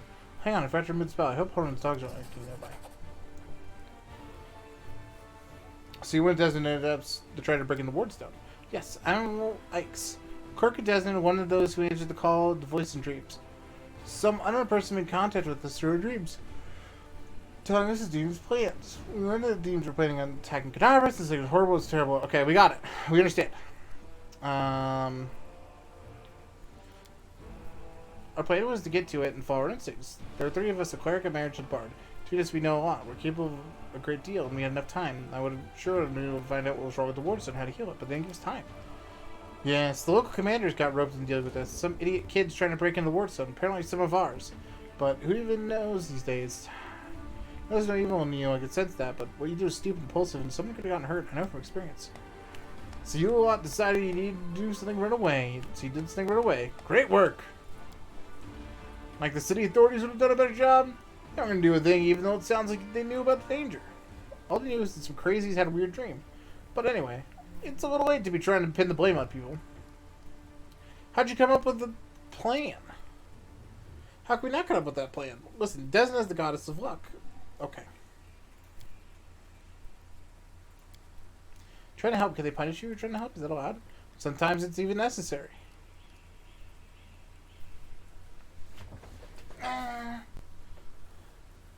Alright, I'm sick of the Crusader infighting. It's not just infighting, it's a matter of life and death. It's about the path we're on. What voice have you been hearing in your dream? No one knows, but everyone has heard it. Heard her, I should say, and is convinced that she's a good, pure soul chosen by Desna. We had a choice, we could trust her. Except that we had an ally somewhere who isn't afraid of all the armies of the Abyss, or could drown his suspicions. And get one step closer to becoming like Horton. So I trust the voice, and seeing Canabras devastated, which is what our unknown ally was trying to prevent the very end. I can see that who had the truth on her side. Okay, where are your fellow worshippers? I don't know where they are. We split up the confusing Inquisitor chasing us. Do you need help? Use the dress and last 2 chances. Okay.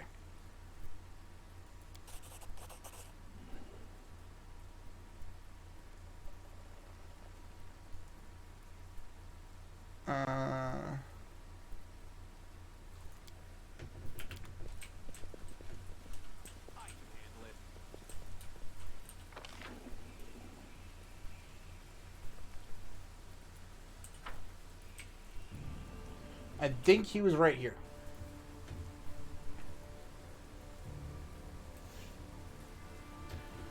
So I guess we'll go and use persuasion on him, Smile. So we should have this really easy. Should be really free.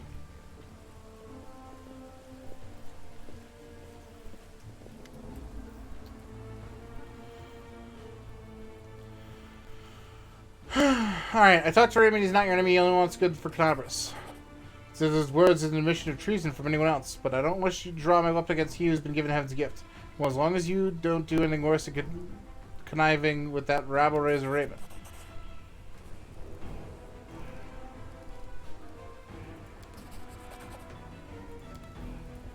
Yep. Okay. Can't make the demons wait. Guess he really just doesn't give a shit, huh?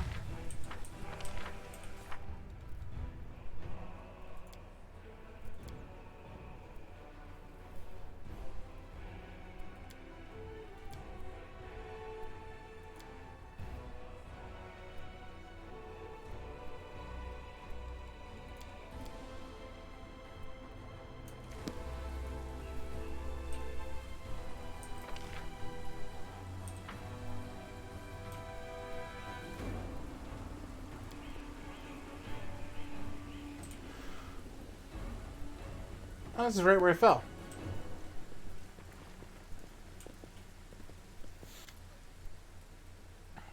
I managed to calm him down, but still held on driving out of the city once the demon attack has been repelled. No, I should be pleased, but the idiocy, the injustice of it all makes me blood boil. I'll leave Canabras, but not before I find out the demons, no matter what happens, so thank you. Go to Defender's Heart.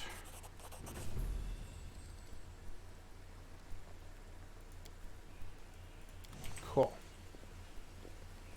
Clerics of Desna has joined the Crusades. Thank God.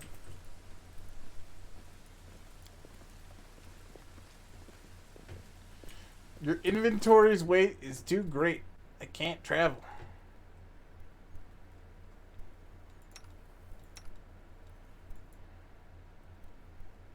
Oh. Oh shit. How about I just drop all those? And all those. And... fuck, that's a lot of money. Ooh, these are shit though. Also shit. Also like no money out of that.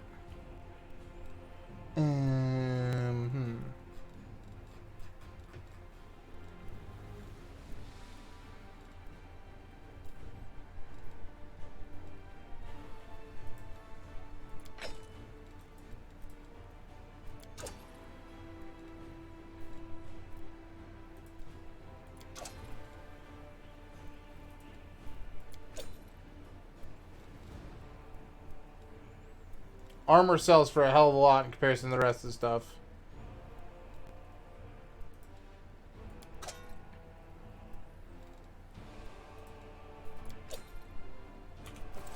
How about now?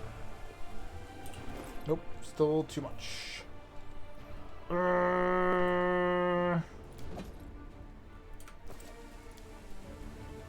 What?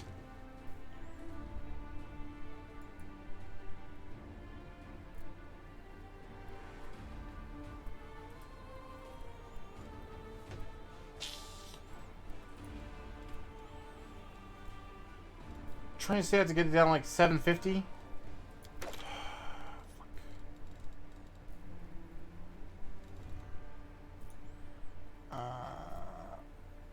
Wait. In descending order.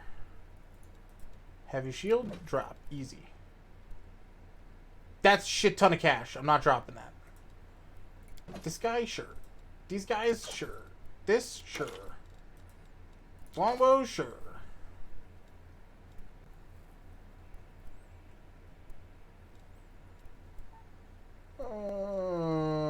Balls. Chat.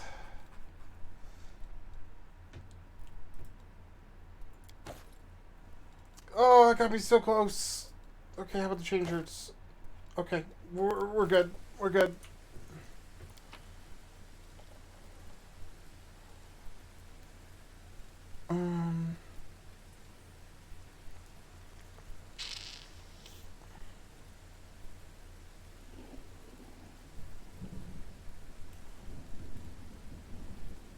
So much money.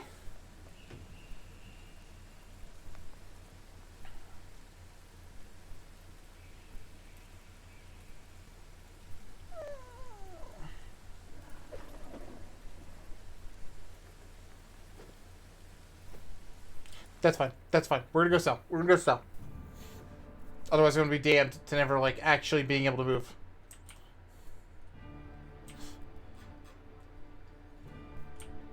Yep.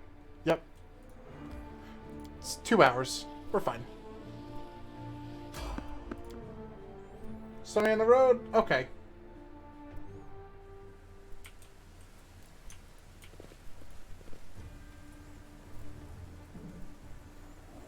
Wearing a robe? Check. Baphomet symbol around the neck? Check. Crazy eyes? Check. Note to self. Bring a mirror next time to be able to adjust the optimal level of eye craziness. Everything is ready for the experiment. An audience. Problematic, but not critical. You there, boy. Stay out of this. It is counterproductive to stand in the way of scientific progress. Who are you calling boy?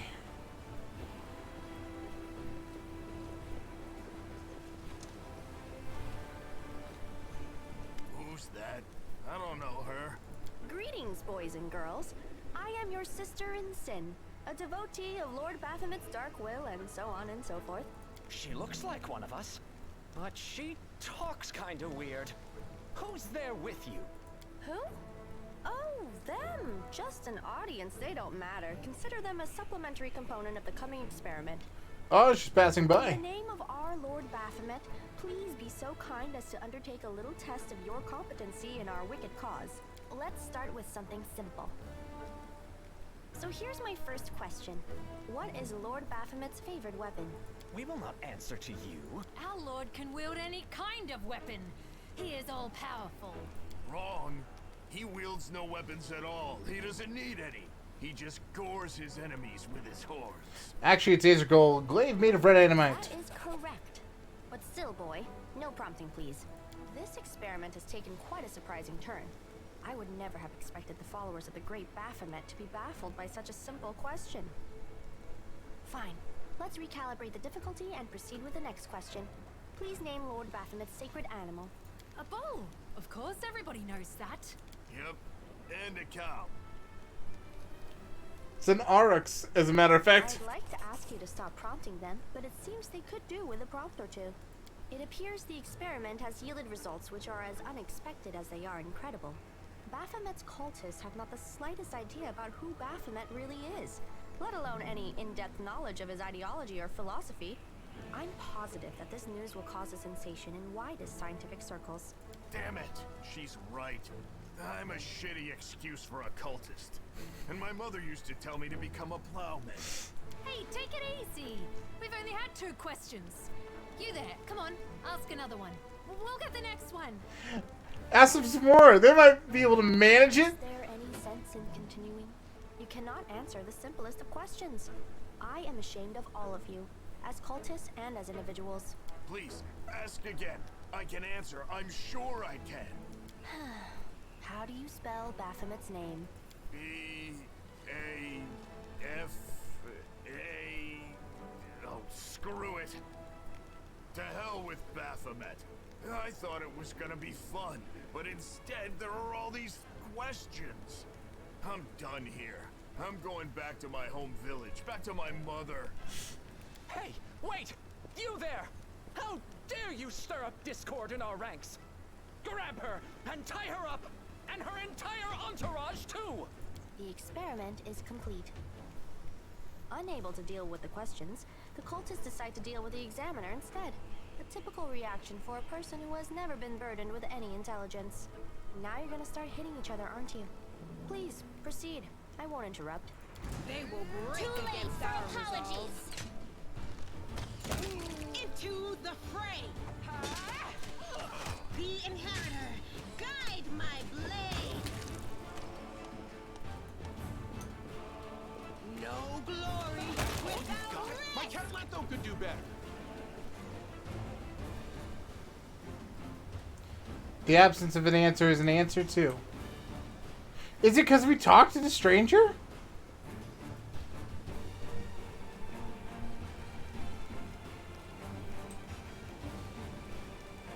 The result is statistically predictable, especially considering their intelligence level. What about you, boy? Are you ready to answer some questions for the good of science? Let's proceed with the experiment. My first question is simple. Which colors does the goddess Iomade prefer?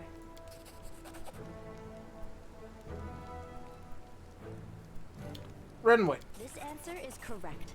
It is comforting to meet at least one educated person in the melting pot of ignorance that is Canabras today. Let's proceed. Did Aradin take part in any crusade before he died?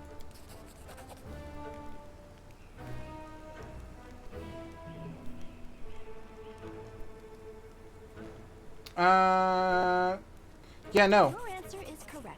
Aradin's death dates to 4606. He was what That triggered the precisely First Crusade. year when a world wound was opened. The First Crusade started back in 4622. Your knowledge would make Mendev's Crusaders proud. My final question is, what is the title that Aurilu Vorlesh bears? Is she the architect of the world wound? the Lord of the Labyrinth, or the Border Inquisitor of the Shapeless Abyss.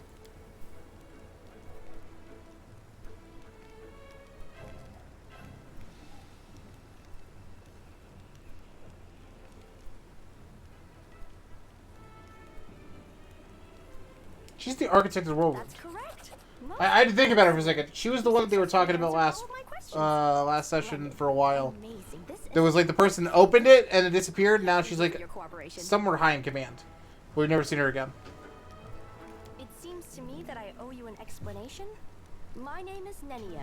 I am an explorer, a pilgrim, a yet-to-be-recognized scientific luminary, future author of the great Encyclopedia Galarianica, and rector of all Absalom's universities at once. Future rector, I should say.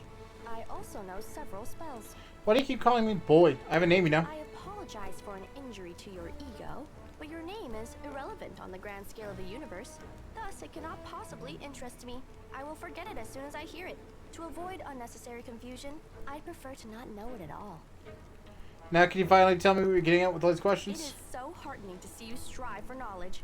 I have been conducting an experiment comparing the intellectual abilities of the average cultist with those of the average crusader. And I must admit that you passed the test with flying colors. This does offer a glimmer of hope for the future of Crusade. I have always claimed that despite the popular beliefs about the limited intellectual abilities of those in the army, at least some of them can be considered educated. It pleases me to see that I was correct. So you're trying to say that I'm mediocre? Yes. Want to join forces? Do you wish to become my follower? To accompany me on my expeditions to the World Wound? To assist me in my experiments? To run errands for me? Perhaps even to write down my deepest thoughts for the benefit of future generations? Oh, how splendid! Of course, I agree. Truth be told, I have no money to pay you. But you will be aiding the progress of science, and that is its own reward. Yeah, if you join forces, you're going to have to follow my instructions. What? Oh, yes, the dangers and these battles. Of course, I will follow your orders. I place my life in your capable hands, so I can focus on the things that really matter. Cool. Excellent. You're hired. To think that I finally found someone to accompany me. 27 Crusaders before you said no. Not one of them saw the undeniable appeal of my offer. Your first assignment is to take me to a safe place. I have to admit that today's experiment has left me quite tired. Can we rest now? No? How about now?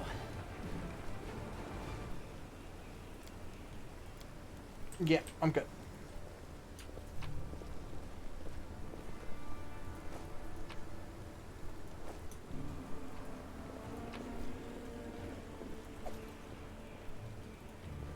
Cool. Beautiful. Back out we go.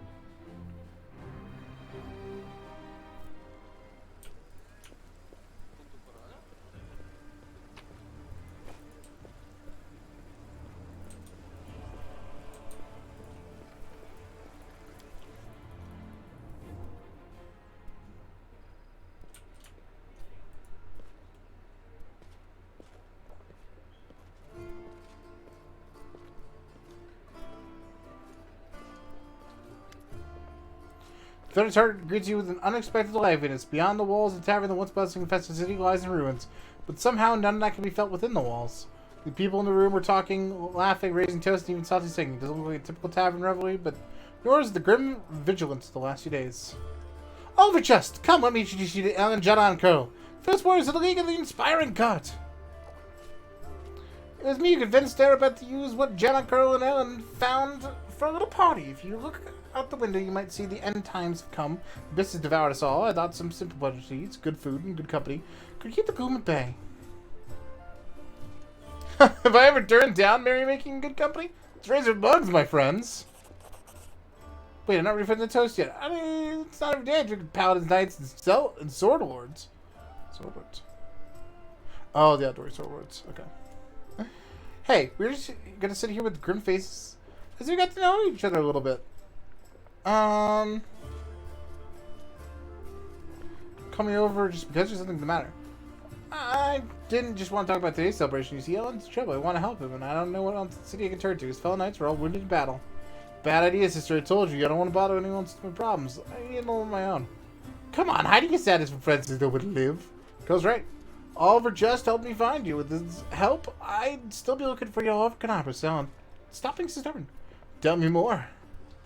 In all truth, I did not wish to impose. My problems are just minor troubles. Paladin, Vehement, and her friends certainly have more important things to do. Especially now that Canopus has been overrun with demons. If I've learned anything in life, it's nothing minor about good and evil.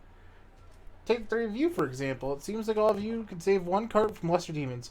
People are happy now. That feat will never be sung in songs, but who knows? Maybe thanks to one joyous devour in peace, the rest of Canopus will find strength to protect the city. I talk too much, don't I? Well, Sir Ellen, I want to help you. And my reputation as a holy world of Vehement won't suffer if it's more of a minor adventure than glorious feat. Alright, I'll explain. The life of the Crusader has given me more than just a purpose and a chance to serve a righteous cause. When I abandoned my life as a mercenary, I came to Mendev, and I gained something else I never expected. It's here that I met. May the ladies forgive me, the finest girl in all the world. It's a miracle that she found any love in her heart for a bungalow like me, but I'm not about to let this miracle go. Not even more discarding as demons' army can stand in my way. Okay, my beloved is now safely away from Canopus. For half a year, I've been getting up my courage to propose to her. I even ordered a ring from Derek Sunhammer, the best jeweler in Mendev. Independent knightly orders live mostly off of donations. I'm not what you call rich, so I wanted to make Kiana happy. Oh, it took me 3 months to find a jewel same shade as her eyes. And twice that long to scrape enough money. Master Derek's work was worth it. But I lost the ring during the demon attack, and I'll probably never find a worthy replacement. Ring is most likely to start the Heart Hounds camp outside the city.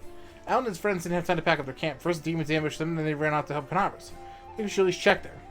Fine, I'll help. Cool. I would like to sell.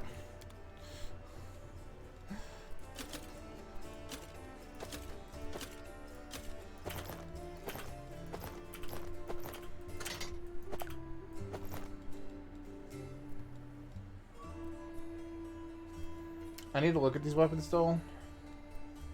Sling staff is nothing.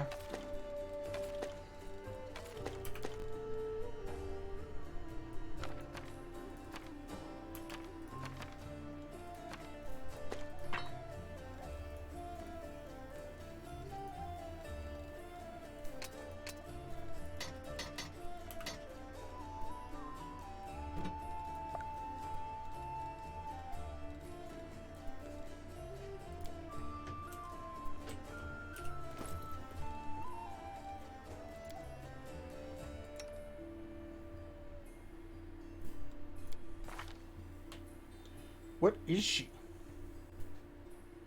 Scroll Savant. Okay. That, weirdly enough, does not help me even a little bit. Alright. Her current shield sucks, doesn't it? Yes. Yes, it does.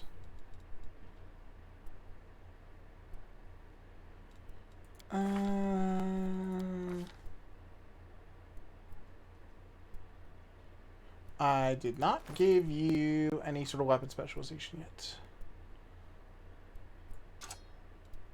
It's more consistent damage. I like those words.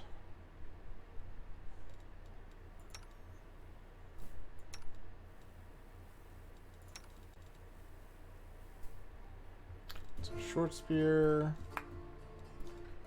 Okay.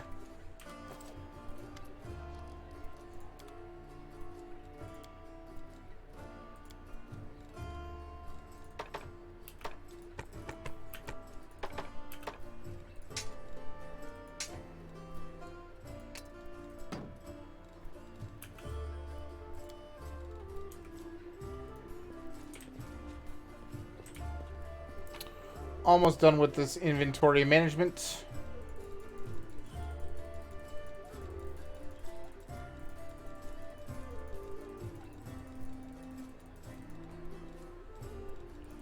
You know, I'll even throw in like the master weapon stuff too. F5, and we'll also do a hard save.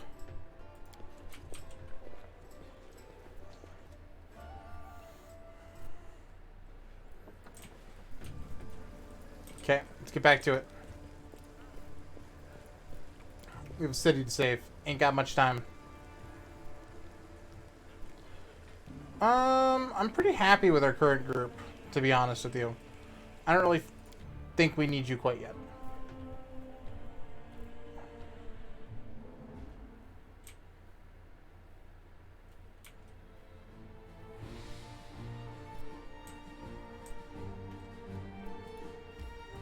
Okay, we have a house party to save. It's mission objective number 1!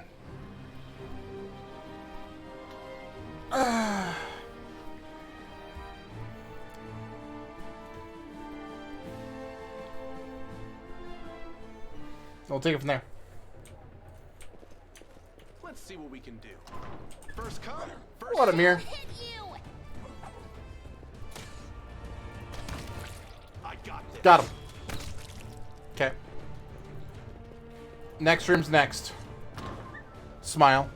Oh!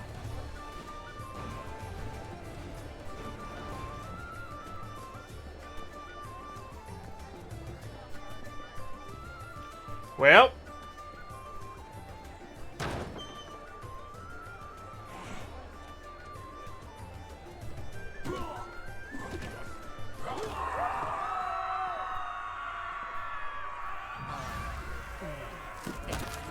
Did we find trouble? That's good.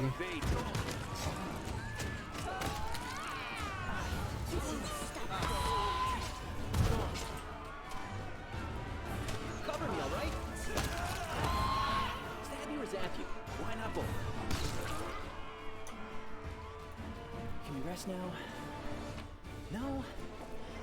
How about now? That's a lot of loot. Positive energy? Always do. All right. Portrait of Galfrey Mendev, the ruler of the... Okay. Here we go. Aranka, this is his party, yeah? Thank you, stranger. The girl's not the least bit scared. Oh, this isn't her. This isn't the guy. Her cheeks are flushed and her blue eyes are glittering. For saving us from demons in your timely entrance, I swear. I don't know who's enraged me more, the demons or the, oh, so affable, master of the house. Panting a little, the young woman looks at you and smiles. Demons are the best audience, wouldn't you agree? Performing for them can be a little unpleasant, but I guess I was at my best today. It's like the professional challenging words. Performance against demons is pretty good too, admit it. What should two bards do when they admits to ruining the aftermath of a demon attack? Of course they find out who's more talented, whose songs are more inspiring after all. Why not? Let's have a challenge. Come on, join in. The girl starts singing, composing verses are simple and slightly awkward, but she sings, her voice imbues them with an undeniable charm. Oh, day of hardship, your frigid embrace is warmed with song and lifted from this place. Alright, let's see here.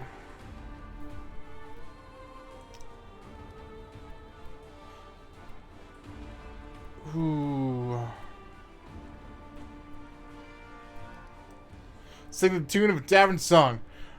I've met some demons from far and near. I fought them here, I fought them there. And after the 7th pint of beer, I see the demons bloody everywhere. The woman claps her hands. Wonderful, that's it. You've outmatched me, I admit it.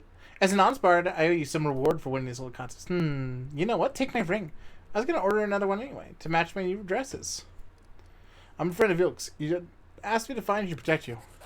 Ilk's is alive, and he's made a brilliant new friend. It's a shame that it had to happen now when the city's under siege by demons. His pig-headed inquisitors are pursuing us rather than doing something useful. How'd you end up here? Harlan's hounds found me in the wallflower and they tried to capture us. I distracted them, but I lost them in the streets before charming my way into this party. Even if the inquisitors saw where it went, they wouldn't have been allowed past the door. Harlan holds no sway among the members of the aristocracy, so I pricked this as a good place to lie low. That is until demons showed up. Now that's more like it. So I've inadvertently been harboring a traitor wanted by Cannabis in the Inquisition. Stay wasn't such a waste after all. Oh. Shit. I guess he's paying attention to us, whoever Darren is. Do you know where the third of your group is? Wildfire? No idea. If he needs to know about the demon attack, he won't just hide away. He'll go out and try and help people. If he doesn't know, well, you'll have no chance of finding him. He's a pretty skilled mage, but I doubt it'll be risky using magic. You'll probably do something the Inquisitors won't expect. Pose as someone to disguise himself. We had a great selection of masquerade costumes in the temple. Grump was lost in thought. I know. I'll tie my shirt around your head. Wallfire gave it to me. He'll spot it right away. If I were you, look from the Canabrus Market Square. Tell me about yourself. I'm an actor. Traveling bar. Okay.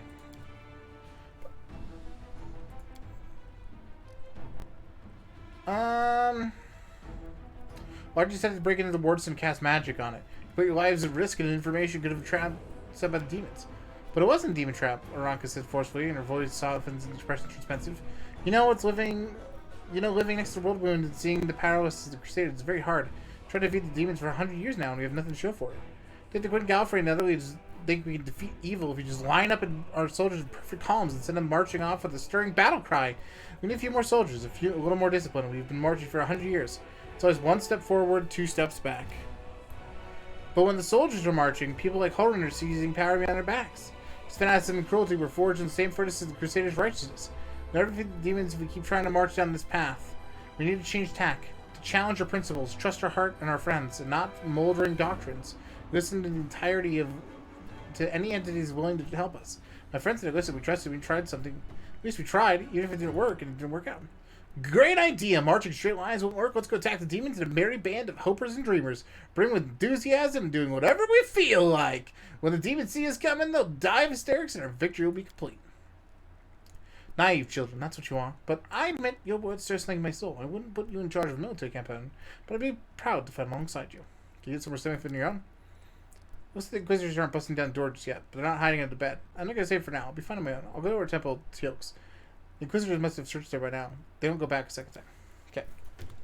So, you're Darren. Greetings, valiant stranger who has just burst into my life. I am the master of this house, Count Darren Kale, myriad mellifluous monikers Aronde. No need to introduce yourself. I find remembering insignificant details, such as the name of passing acquaintances, such a bore. Wow. Bona fide blue bloods and unparalleled aristocracy. All this makes me itch to do something really crass. Ooh, like blow my nose on the curtains. What are you waiting for, my squamous squire? The curtains in this room are velvet, but we have some excellent silk ones with gold thread elsewhere in the house. Take your pick. My soft furnishings are yours to do with as you wish. I'm quite sick of the place, truly. I shall either sell it, or burn it to the ground and build a new mansion in its place. Now that we've finished with the niceties, tell me this. How did all those thrice-damned demons end up at my soiree?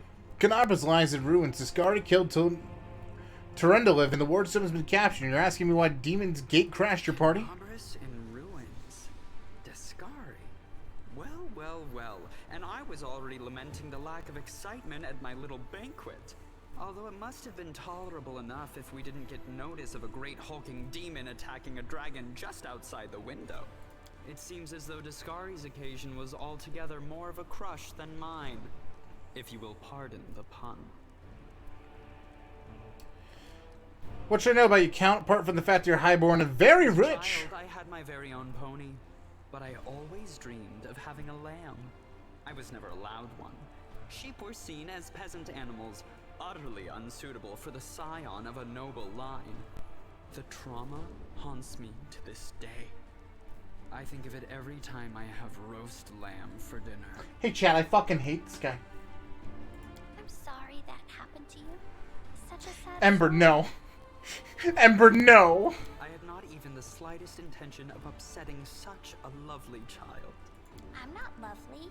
Some people have even called me a scarecrow before. Oh my god. That's patently absurd. Ember, no. You can't possibly be a scarecrow with a crow following you around.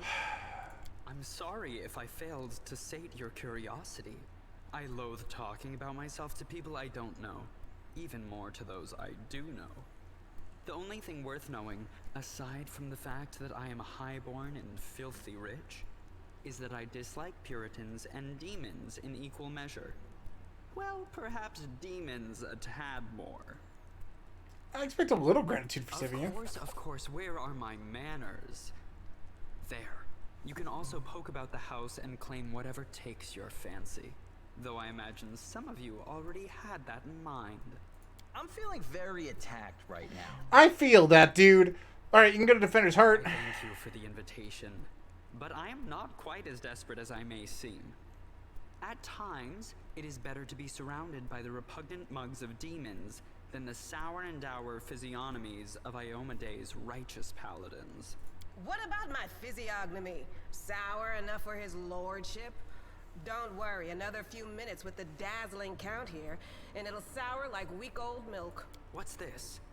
An attractive paladin with a sense of humor? You're a veritable walking scandal.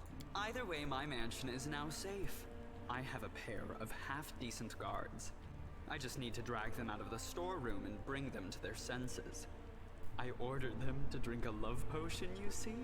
For reasons which seemed extremely witty at the time and in the state of inebriation I then found myself in. They can guard the house while the valorous paladins beat back the demon assault. They will beat them back, yes? As regards myself, I feel like stretching my legs. I know rudimentary divine spells, I am no friend to demons, and I elevate any society that I deign to grace with my presence. I shall accompany you, only for a short time, of course. I have no desire to remain at the vanguard for a protracted period. What say you, my ephemeral but highly diverting acquaintance? After all, Lord Descari spoiled my party. I now burn with the desire to spoil his. Thoughts? I don't like this guy much at all.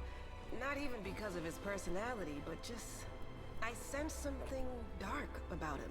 I guess thumping him one next time he comes out with more aristocratic witterings is not allowed?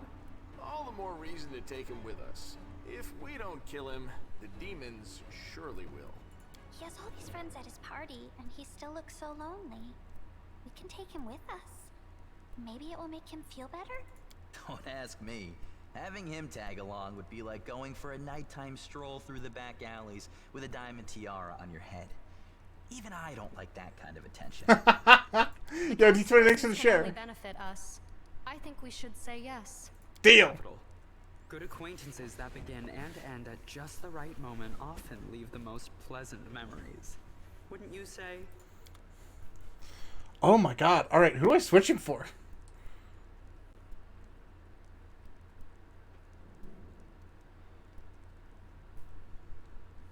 What is his, like, abilities? I wish I knew.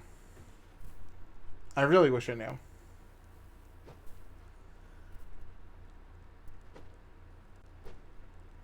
I really like our party. I'm gonna go ahead and say these two. For right now. Okay. Anyway, we all leveled up. I'd say that you guys didn't see this coming. Of course you did. More charisma. Persuasion, you say?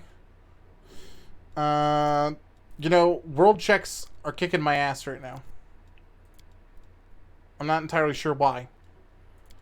And religion seems to be pretty consistent. Okay, so we get 2 new spells. Cure moderate wounds. Summon monster 2. That's the one. I want that. And I want cure moderate wounds. Yep. Alright, on to our next fam. More strength, please.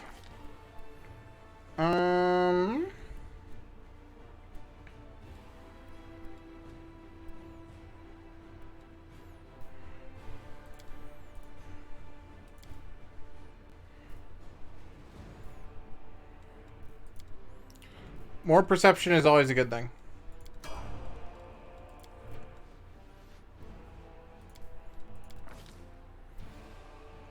You're dex based for how we're doing attacks with our range stuff.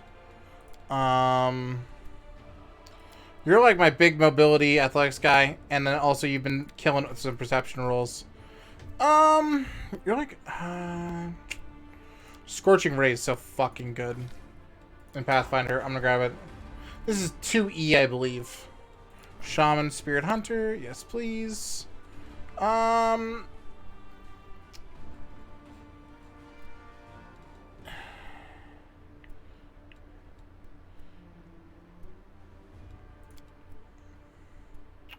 Put another point into wisdom.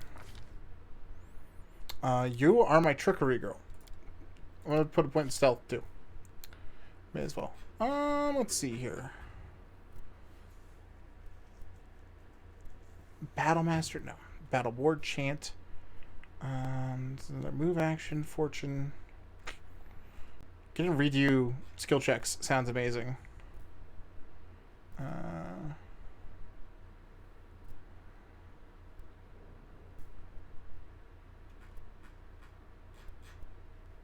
Ooh.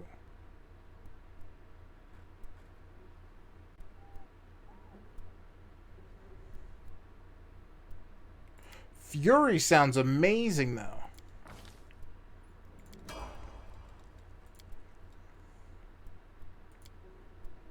Yes. Are you charisma based? For a witch? Really? Okay. If you say so, game.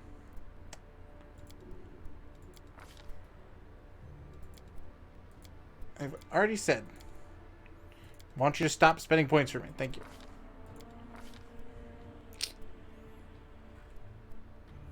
Yeah, for sure healing for her. We need more healing spells just in general. Cure moderate wounds. Sounds great. Complete that. And then new guy. He's an oracle, huh?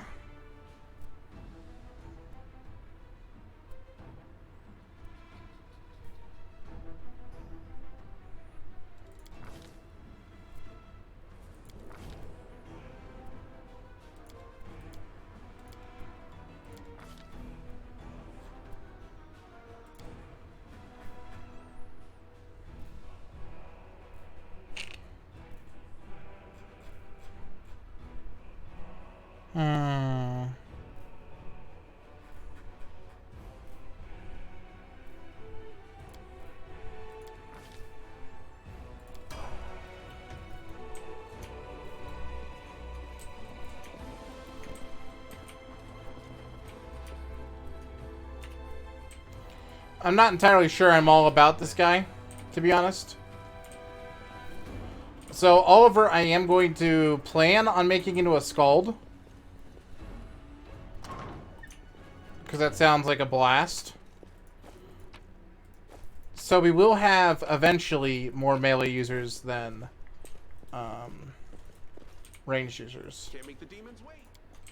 But that's going to be a little bit. Thanks, Lan. You're so awesome, Lan. Huh.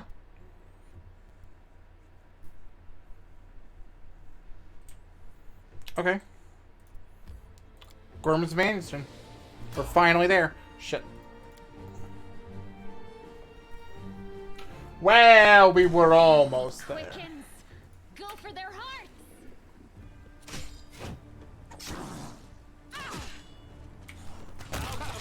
Did you see that? This is what I mean. We have like one melee attacker. Everyone else has got a crossbow. I think Oliver's gonna have to go Scald. Inspiration summons and then go. Really? Alright.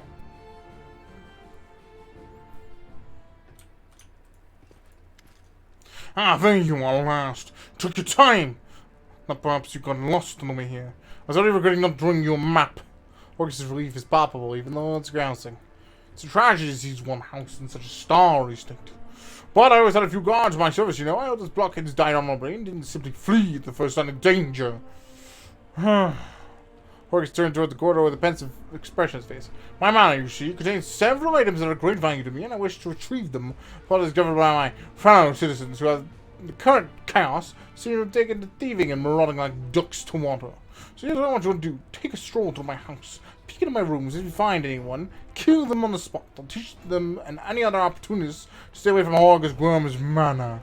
While I was standing here by the entrance, I could clearly hear the sound of someone rooting around the side. Any possessions of mine you find in there, you can keep. It's all good lost to me anyway when you're not Sure, the house is empty. Give me a symbol from my study window. We have a torch around or something like that. You can decide when you get there. Done so many things in my life, but playing the part of an intrepid mercenary rummaging through someone else's tastelessly decorated and poorly planned mansion is novel to me. How droll. I deeply regret that you had to participate in this, my dear Count. Come now, I love a good caper. Even when the setting offends my aesthetic sensibilities. What are the valuable items that are worth risking your life going back to the manor? Never mind you, I'm paying you to clean out the ruffians inside, not ask questions. In any case, you will learn soon what this is about. As soon as you clear the way to the study for me, so restrain your curiosity for now. You're sad about your things, because of them you want us to kill people. Don't lecture me about right and wrong. If it gives you some comfort, let me assure you the marauders are not innocent little lambs, far from it. They'll gladly kill you to get their hands on my positions, mark my words. Alright. I got it, dude. Start on the right side.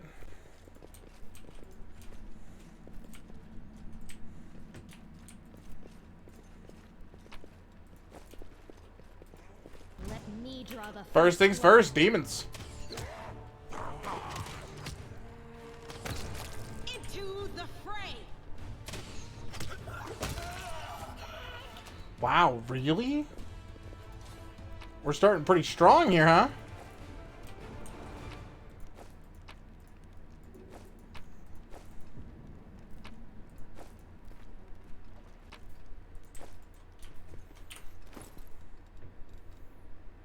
Onion soup. I now know the recipe for that. I'll cut you wide open. They are the darkness. Surrender or else.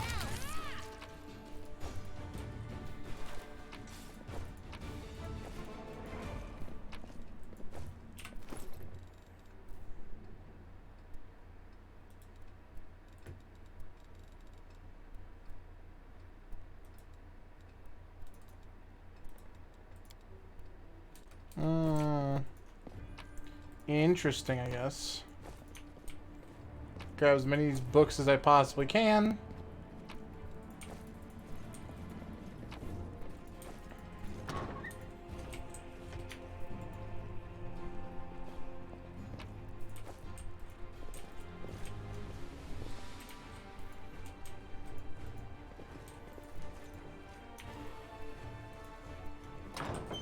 No, what is that?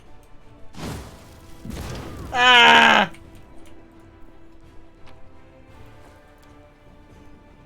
Sophisticated instruments of torture. The purpose of some of them can only be guessed at. Oh, that's good. Let's see what we can do. Are you still brought here? the wrong mind. The inheritor. Guide my blade. The light. Take The world me. in crimson.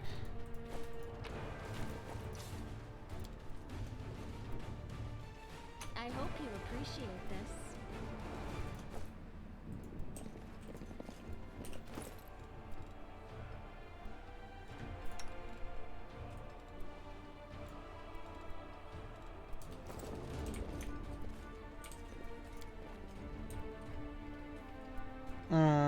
Blunt objects was clearly used to try and break down the door. Lock is broken, the door cannot be opened. That's pleasant. Here we go. No way to get to the garden. Alright, to the study, I suppose, then.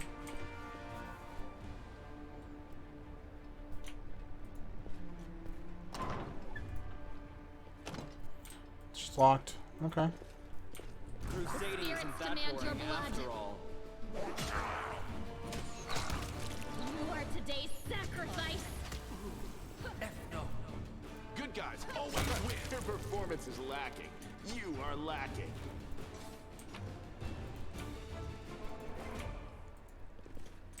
Okay.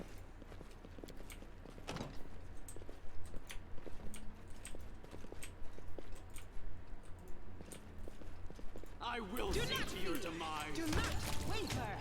You won't survive me. Into the fray. The inheritor. Guide my blade. I would like some time to collect myself.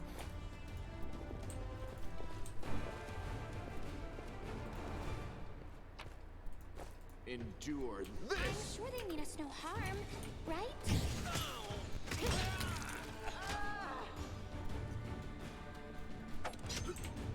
Precision. Okay. What do we have win here? this war.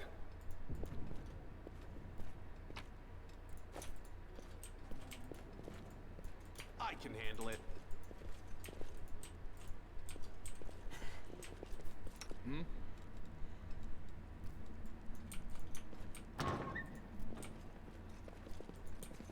Save the last I'll one for make me. short work of this. Make every strike count. Yo, what are you? The light, take you. A bow. Into the fray.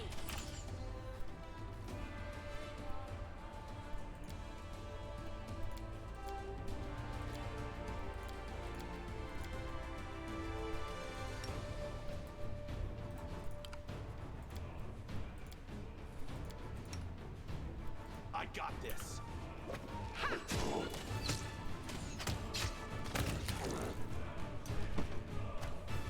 Damn you! The inheritor. Guide You've crossed my the wrong blade. mongrel. Can't make the demons wait.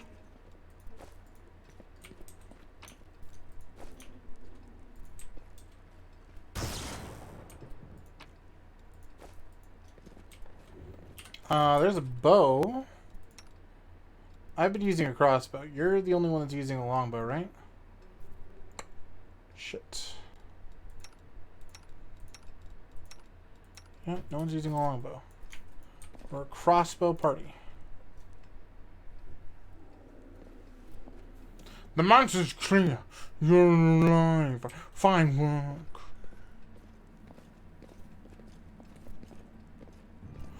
My secret door remains unopened. Fantastic. I wasn't too late. If you'll follow me, family secret's about to be revealed. So thrilling.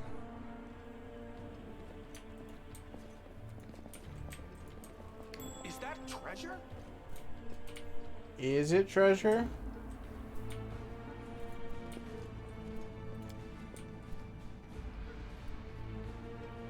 A happy family. Horgus, an unknown half-elf, and their dark-haired daughter. The painting captioned Horgus, Gorm, Iris, and Camellia. Painting depicts a sickly blonde boy with pale skin. Caption reveals Horgus Gorm, 9 years old. Paintings right where I left them. Very good. Horgus Gorm, thank you for your help. Sitting off about the paintings in front of you. The blonde-haired boy in the Gorm photo, family colors, doesn't look like Horgus at least. The family portrait depicts Horgus alongside an unknown half-woman and a little girl who bears a striking resemblance to Camellia. Who's in the paintings, Horgus? So you've noticed there's no point in hiding it anymore. Horgus is silent for a few moments and sighs and presses his lips into a hard line. You still have two secrets. Camellia is in fact my daughter, and I am not the real Horgus Gorm. You're not the Horgus Gorm. My real name is Darian Witt. My parents were the servants of the real Gorms at the mansion on the eastern edge of Endeavour. The Gorms are generous and noble, but short-sighted. They burned through most of their fortune on charity when instead they could have been taking better care of the guarding the mansion. Instead, so I used to play in the garden with the real Horgus Gorm, who was just my age. I have no idea where the demons came from. Horgus ran into the mansion. I bolted in the opposite direction. He was captured and killed. I wasn't. Horgus shrugs apologetically. Creators came from the nearest city to aid us. I was the only one who survived. They asked me my name and I said it's Horgus Gorm. That's the whole story. Such a heart-wrenching tale. It never fails to bring tears to my eyes. You're in no position to judge me, Camellia. Horgus' hands curl into fists, but his voice sounds more tired than angry. You're right. I'm not. Darian's expression is strange as he listens to Horgus' confession. Small boy and a man are under attack by demons. Such a familiar tale. My dad has such many such tales. There are rarely any survivors. Take poor Horgus, for instance. You didn't make it. You're fortunate, Count. Assuming you're not hiding anything. Horgus gives an awkward shrug, making clear he's speaking in jest.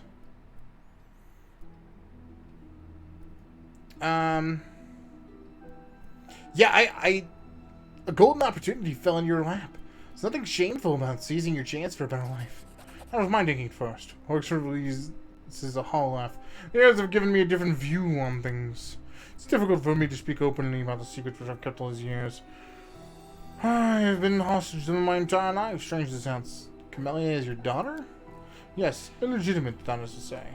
She has resided in his house since birth. The staff thought she was a niece, or daughter of a friend who died in the Crusades. Never dissuaded them of their notions. Her mother, Iris, is a half-elf of humble origins. She went to the gardens here. I wanted to unite the Gorm family and with another noble line. The Gorm name could not be permitted to mix with commoners, that might plunge into insignificance. Iris did not protest. We were successfully hid our connections, and when Camellia was born, I took him as my own. As far as Mendev knows, Camellia is the daughter of a Gorm family servant who died over 10 years ago.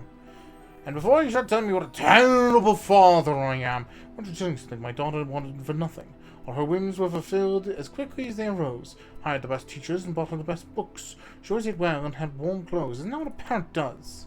You discovered my most terrible secret. Father cares so much about the Gorm name that he raised me in our mansion, hiding me away from the whole world. I'll always be grateful to my father for everything he's done for me, even if Mendev's society disapproves of some of his decisions. Would it be insolent of me to beg for your discretion regarding what you know about us? Damn it all. I thought Horgus was a dull ditchwater, but now he brings his delightful offering of a stolen identity, a half-elf lover, and a bastard daughter. I'm afraid your father put me to shame. Promise to keep your secret, Camellia. Hint of a smile plays on Camellia's mouth. Please accept my humblest thanks. Horgus casts a wary look at the girl, but remains silent. What's it like to live your whole life under someone else's name? When I was a boy, I used to hate Horgus.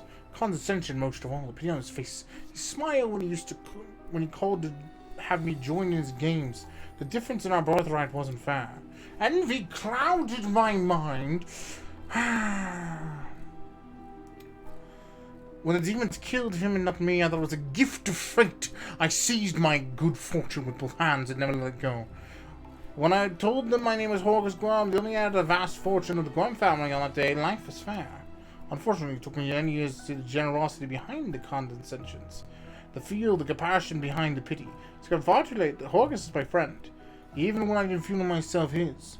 I had never accepted the hand of friendship he offered until it was far too late. But what can I do? Reveal the truth, reject the name, and allow it to sunk into oblivion? What my friend Horgus wants? Horgus shakes his head, tired. I bear the name Horgus Gorm with pride and dignity it serves. As a banner on a battlefield, I will multiply its merits. The Gorm family will not be forgotten. I still serve Horgus Gorm. Horgus attempts to smile, but the result is pathetic. What are you planning to do now?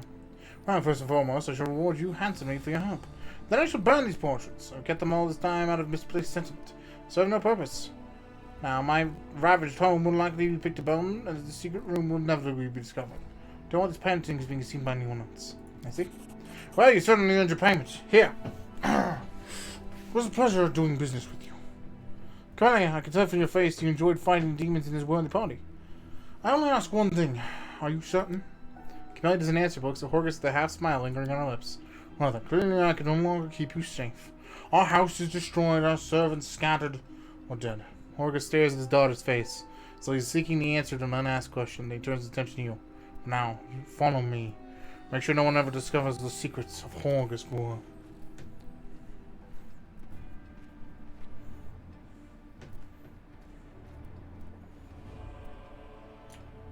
Beautiful. Hello, Loot! I am helpful, am I not? Oh, you are! You are, girl! Goddamn, you're helpful.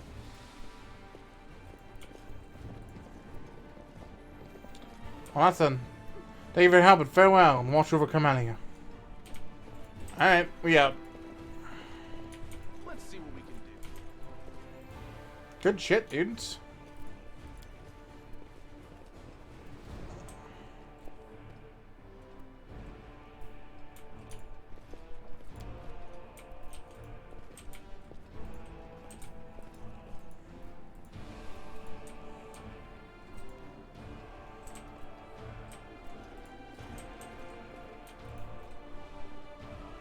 I missed a door? What the fuck?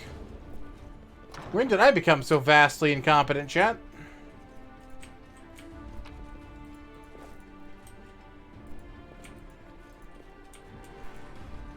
Okay. Meditate on your mistakes. Might make you feel better. Alright, real quick, let's see here. That's the short bow. Medium armor. 7, but 1 is enchanted. And is no longer banded. You get an additional 3 max dexterity. Anyone better can wear this. This is a huge upgrade for Camellia. Oh, never mind. No, +2 instead against bonus against undead is kind of nice. I'd prefer the 1 XC though. She's like in the face of shit. It's also her house. It kind of fits. Here we go. Right. Alright, so that was like the big time one I was worried about in particular. Click that. Let's go. So I'm feeling pretty good about this.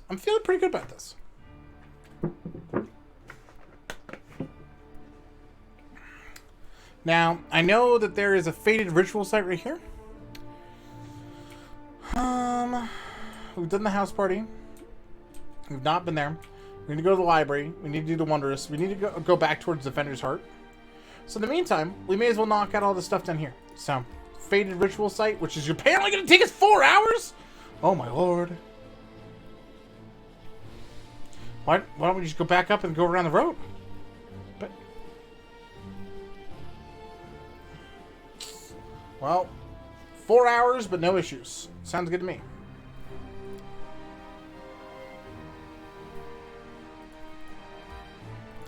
Seven hours to go to the Terror of Estrada. Jesus.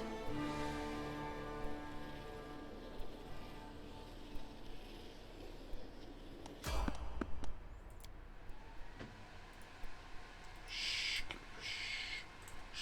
won't let you hurt my Out friends. of my sight.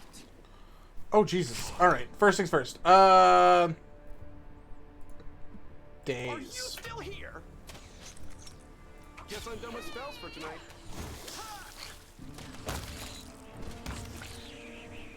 Guess I'm done with spells for tonight.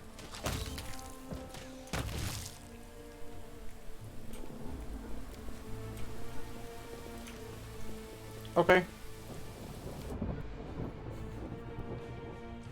Yikers. Okay.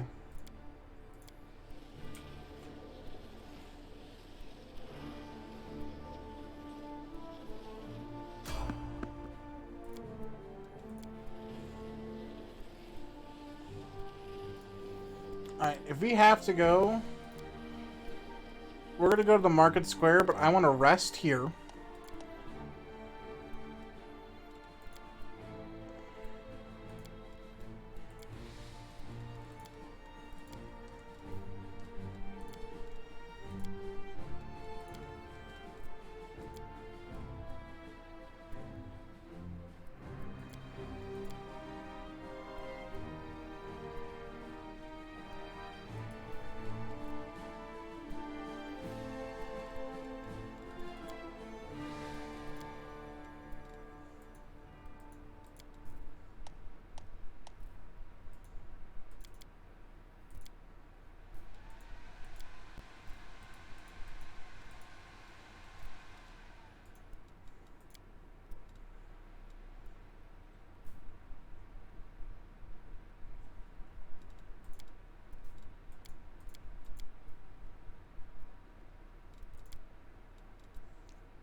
My sword is an extension of my arm. My sword is an extension of my arm. So, is my an extension of my head?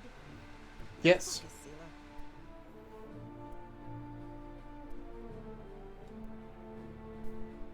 Cool.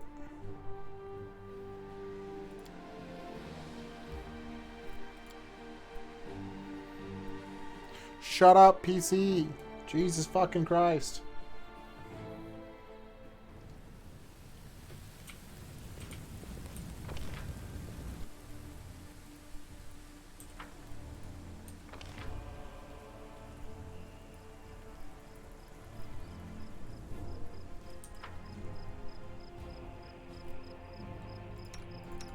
One way or the other.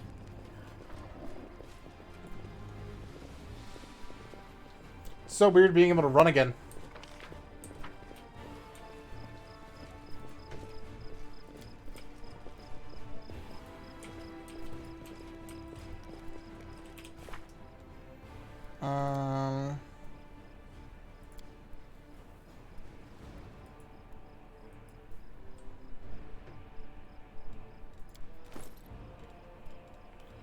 Is the shawl like a physical real thing, or...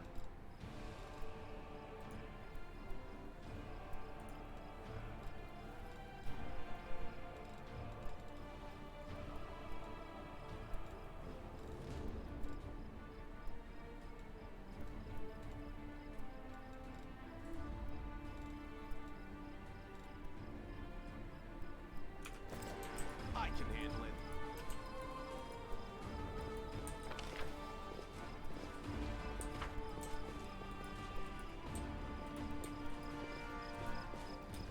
Well,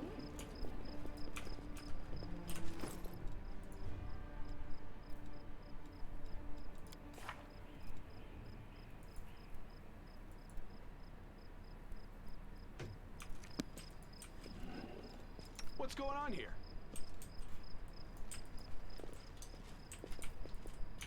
Can't make the demons wait.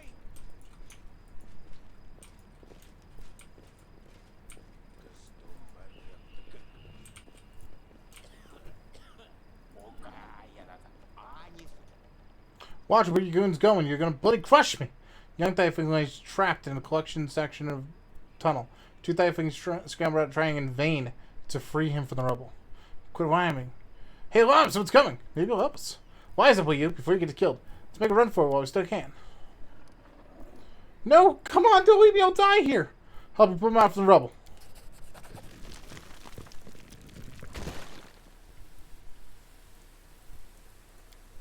Woo, I'm alive and I'm all in one piece, give or take. Thank you. I'll remember your kindness for the rest of my life. The freed Tiefling turns to one of his companions. You two clowns, I don't want to hear a word out of you. Get into the tunnel now. One trip. Just the Great Garrison back. Don't be a coward. It's not going to collapse. Go, or else we can't all wait for nothing. Shh. Not now. Talk later. Tiefling eyes you and elbows your shredding companion in the ribs, causing you some pain. Sounds suspicious to me. Come clean, who are you? Alright, don't hurt us. People call us the Thieflings. Very well. Just get around the edge of the law, and that's how we make our living. Say the tyrant bans books, shows stuff he doesn't like, a fancy cayenne and wine you don't drink. It's wrong if you step in and fill the gap in the market. There's demand for it. Someone's got to sell. To me, this film is the true unsung heroes of Canabras. My partner may his decomposing remains rest easy in the gut of that demon, and a very high opinion of you. He said you could get him whatever you wanted. Things that have been banned, and things the authorities hadn't thought to ban. Yep, that's us. Listen, buddy, who are you? Maybe it's only the bloody count. What, for real? No way. The thing is, don't go thinking we're gangsters or anything. Our only concern is to make lives of the citizens easier. For a little coin, people in the city can't even breathe without breaking some stupid regulation or restriction. Take tunnel to collapse on top of a friend, for instance, leads straight to the Great Garrison. Thanks to it, any soldier whose throat's feeling a little dry and needing a little nighttime reading material, we can get things for him this heartless supervisors refuse to. We're providing a public service. I helped you, now you can help me and the Commander Terabade to save Canabras. The militia needs people with various skills, even ones as unusual as yours. What, are you blind? Know what people call us? A real spawn. It's a nice nickname. Crusaders don't make. We'll be torched on sight. Whoa, Terabade. You're a bit Terabade for the Eagle Watch? Lads, we have to help her. She's one of the big shots in this town that actually treats us with any decency. Why should we risk our necks for the Crusaders? Because Erebeth risked her neck for us. Save it for the creepy Hilrin. Yanked me straight out of his torture chamber. Only worth a tow rag would refuse to help her after that. Nah, I'm not listening to this anymore. You do what you want, I'm headed for the River Kingdoms. Go on then, I'm going to the Crusaders, and I'm going to go round up the others to help. Made some good money in the city, it's a shame to surrender our meal ticket to the demons. Love you, Emmerich, so long. Hell yeah.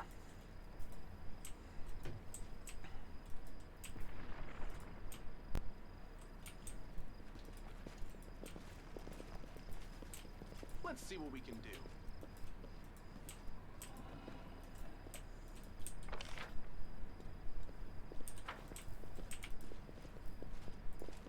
You know, Hovren, I keep hearing shit about you.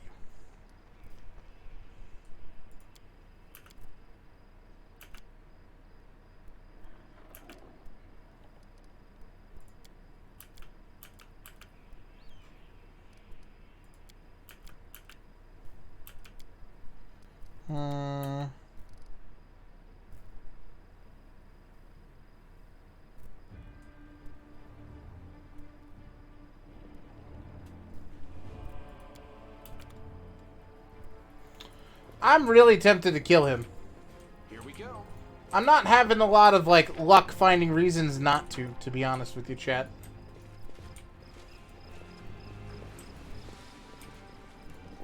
I can handle it.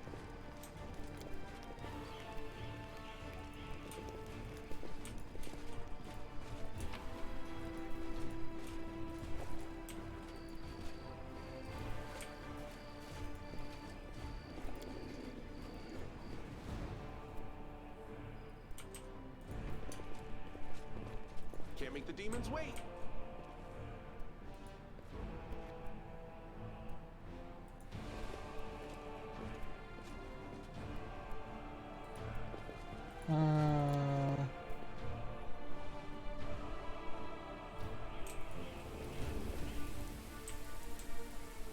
There should be one more. I just don't know where they are.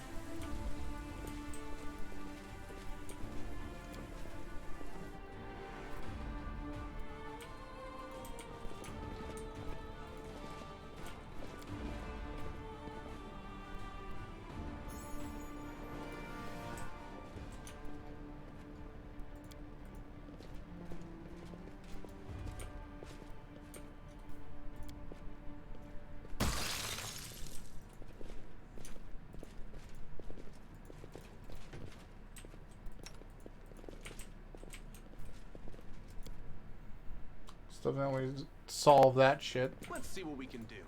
And all it does is hurt me.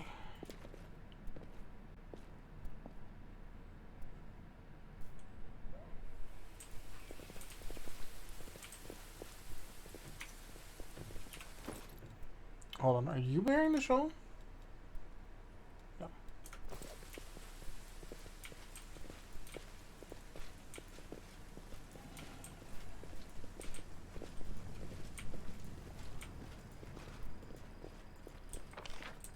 A bright future awaits us.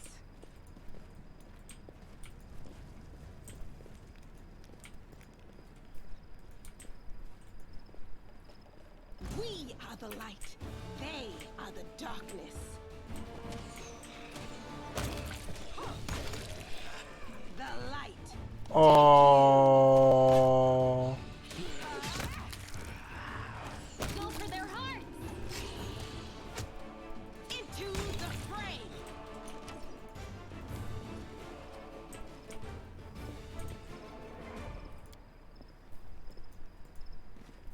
I did it. It happens sometimes. Okay. Now what is that? Throwing axe in here. Pretty pog champ. Huh. Guess I haven't seen this section of the city that's full of zombies? I will see to your demise. The inheritor. Guide my blade. And grace. Too late for apology. What the hell is happening here?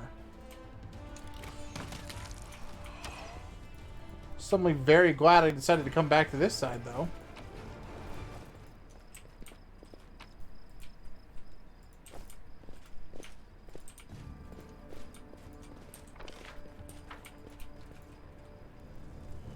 City's fallen last. I've always not gonna stop pretending to be shopkeeper. Spend all my time with the true passion, reanimating the dead. Oh. Well.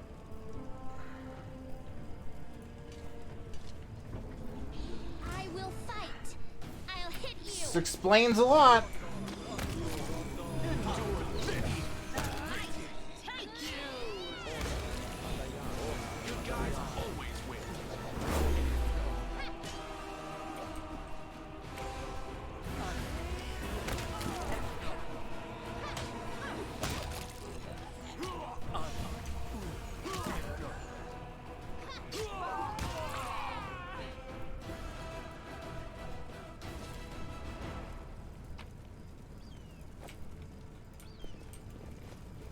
Bad cultists. I mean, kind of dead cultists at this point, but you know what I'm saying. Hello there. Hello there, indeed.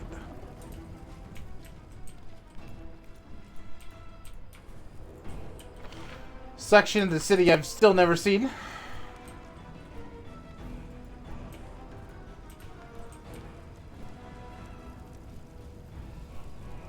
Kind of impressed that that one turned out, to be honest.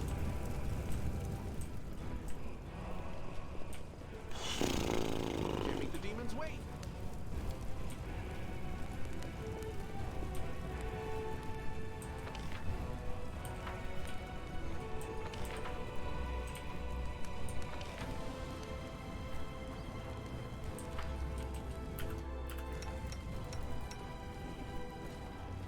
Beautiful.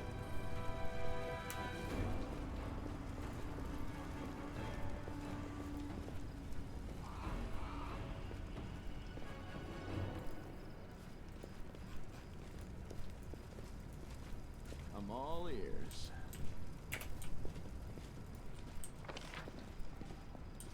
Let's see what we can do.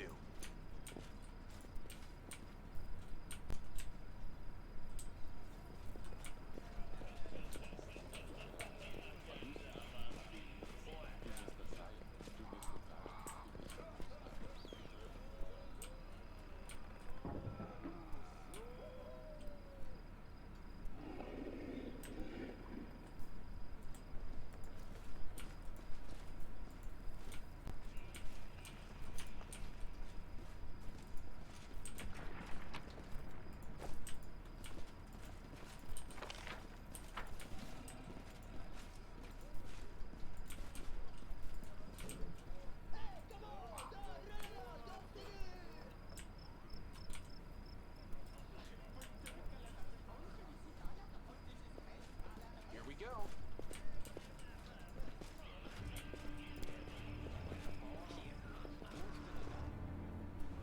There's something going on here. I can handle it.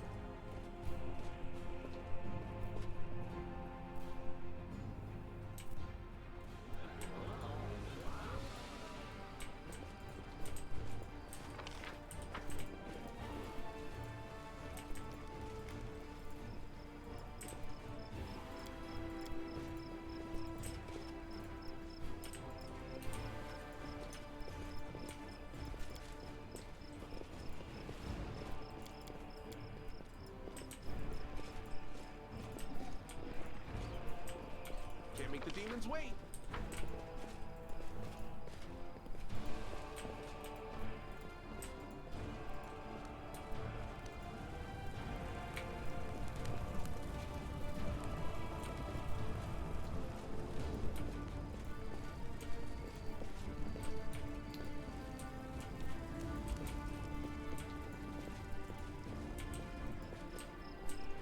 I just wish we knew where this guy was. Beautiful. Just driving me up a wall. Because it said he's in Market Square. And that he would appear with the shawl. We have the shawl. It's apparently on. And yet still no dude.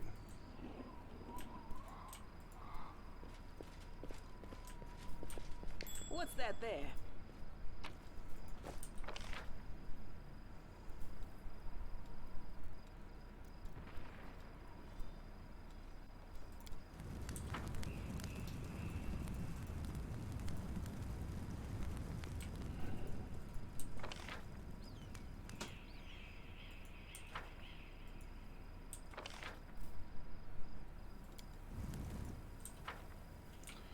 I guess this is like the one section of the city, now that I think about it, I haven't really checked.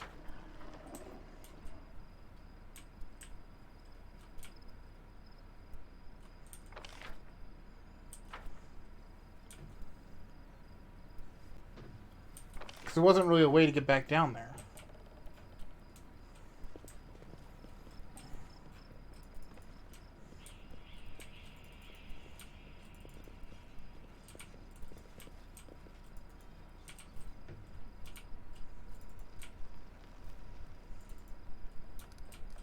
Oh, here it is.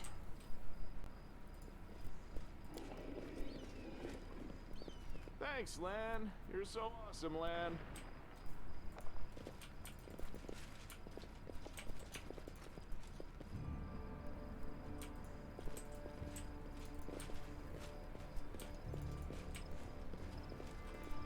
Here we go.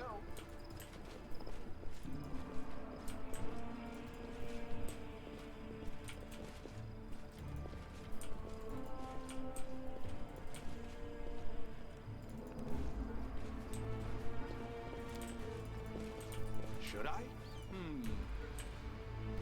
I can handle it.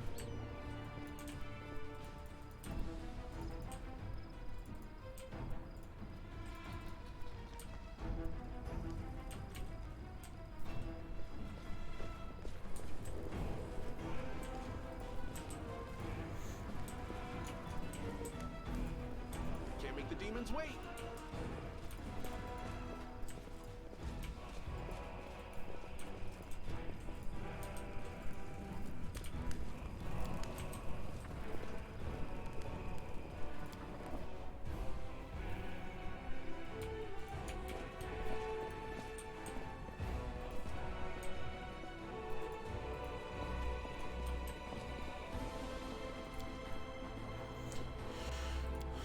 Yeah, I just don't have anything.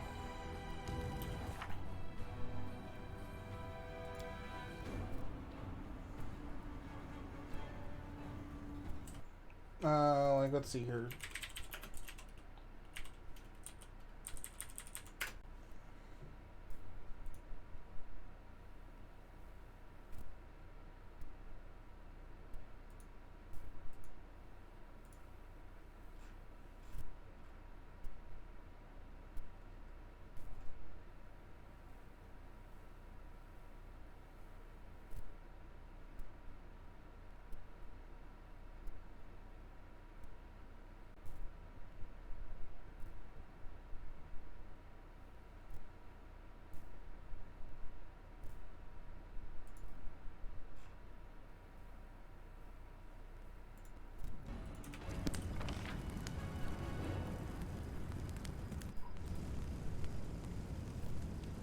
I found him.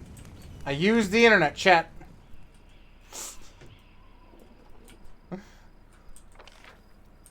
Some bullshit.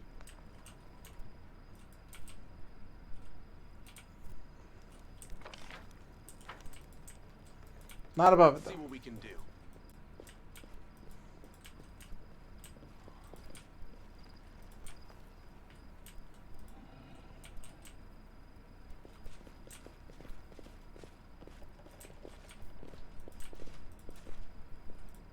Here we go. The mongrel did it.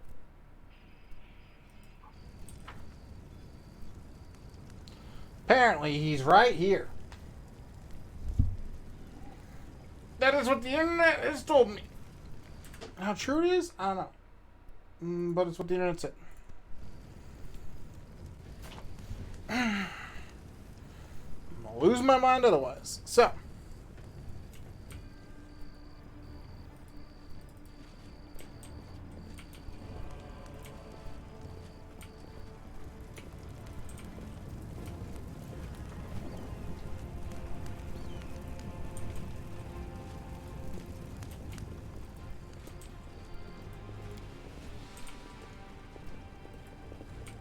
I can handle it.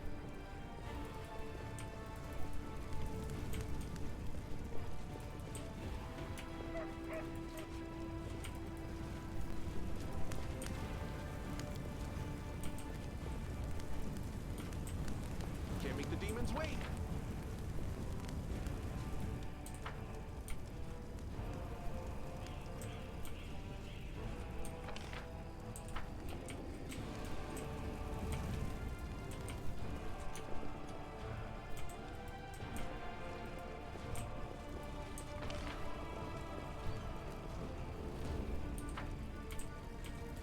full.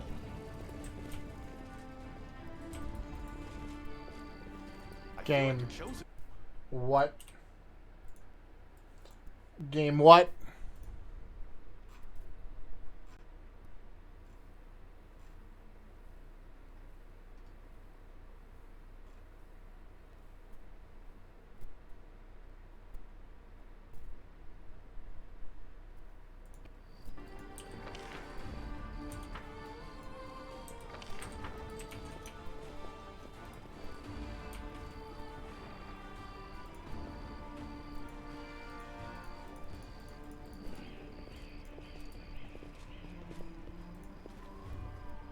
We'll win this, one way or the other.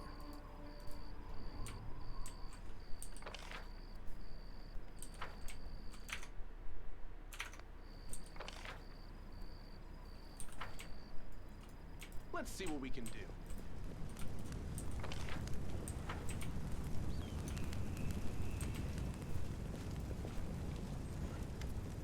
Oh, game. Okay. The eyes of a young lad peer out from under a massive helmet. His proximity is obvious. His armor is ill-fitting and mismatched. Helmet specifically is either a 2-point made or a theater prop. Pardon me when I saw you with that shawl. Does that mean you're friend of Iraq's? What am I saying? Of course it does. So. Sometimes we walk past this fucking guy.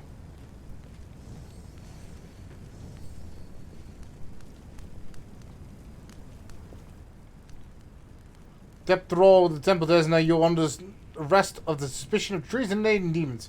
You have 1 minute to come quietly. Drag your feet, or we'll count that as an attempt to resist justice. Fred Howard appears behind his people. And here's a traitor who almost corrupted the war with the magic. You didn't think that disorder and demonic presence in the city would distract us from pursuing traitors like you.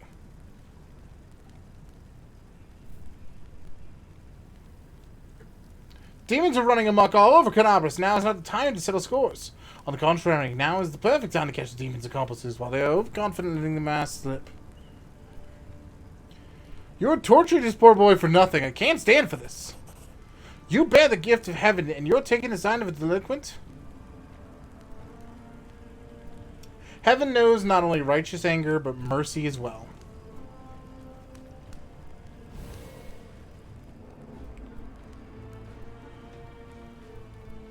Inquisitor gazes at the light, not even blinking. His face reveals a desperate inner struggle. Last, he rubs his temples.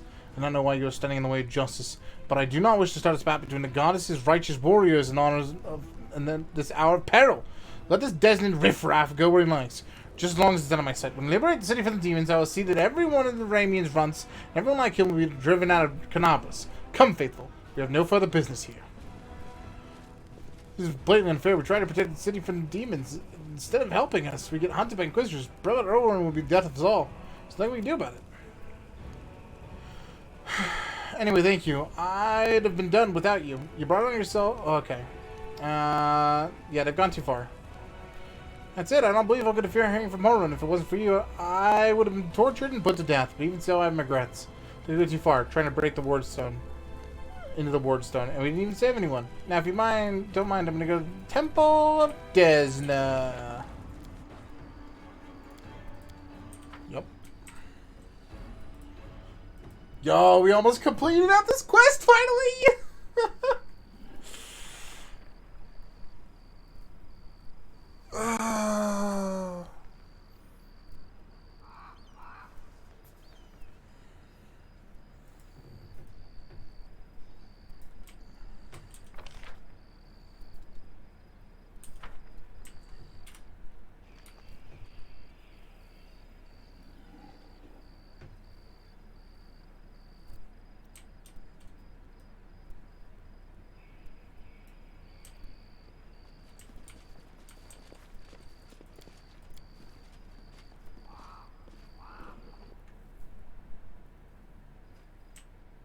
Can't make the demons wait. And now you're all in one place. I'm gonna kill you. Jesus. Ilks, Aranka, and Thrall sit side by side like sparrows on a tree branch. Seem happy despite the chaos going around them. If it isn't for a rescuer, it's good that you come sit with us. Place is easy, you're all fine, but there's much more work to be done in the city. Stopping for a minute won't hurt. I will gladly sit with you. Sure, we'll stop. Sure, conspiratorial look. We decided to give you a gift, a special gift. One that would never share with anyone except for the person who risked his life for ours. One who didn't just take a stand against evil, but against injustice under the guise of law. Our gift, Veronica cuts in, is a song. We call it Starward Gaze, and it came to us just true servants of Desna from her domain in Elysium. The song can gift the soul with a renewed vitality. Just listen. The girl sings the melody. Sing the song after Veronica. You repeat the melody, feeling it coming somewhere from within your heart, and then you perform a chaotic action. Oh shit, here we go. When the music stops, Oliver just finds himself at a place that looks nothing like the ruins of Canabras. It all happens in the space of a blink. Closes his eyes on one world and reopens them on another one entirely. A delicate twilight envelops this new world. Streaks of moonlight breaking through the gloom. Oliver is standing in a shallow stream of murmuring water deep in a forest. There's no one else around. Garlands of unfamiliar climbing plants twine around gigantic trunks of gigantic trees. And dangling from the branches are vines, woven into what look like swings. A carpet of fragrant grasses spreads out at the tree roots, with islands of phosphorescent moss and lich dotted here and there. Small smooth stones with a strange mirrored surface are scattered across the stream bed, in which Oliver is standing. The stones catch the light, shining down from the heavens, making them gleam silver, and making the ordinary little brook look like a stream of darkness, carrying a sprinkle of stars to the night. Oliver is sure that he's never been in this place before, and yet it all feels so familiar. It is a manifestation, not of dreams or fantasies, but of that special way of looking at the world that only children possess. When a glint of light reflects off a piece of glass, it becomes a fallen star. When an oddly shaped stone can be a remarkable artifact, and when every shadow or twist in a path promises mystery or incredible adventure. A single glance into the forest stream brings this rushing feeling back. Realizing this, Oliver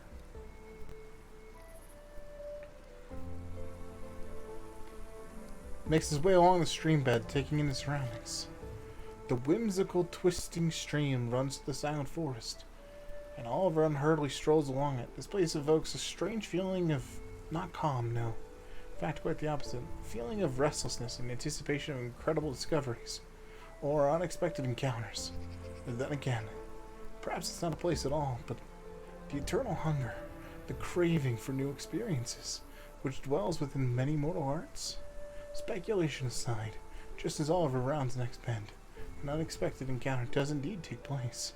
They come closer, not attempting to hide, stepping lightly on mossy carpet, leaping from branch to branch, or footing through the air. The creatures are thoroughly bizarre, as though they were deliberately conceived to try the sanity of every taxonomist on the planet.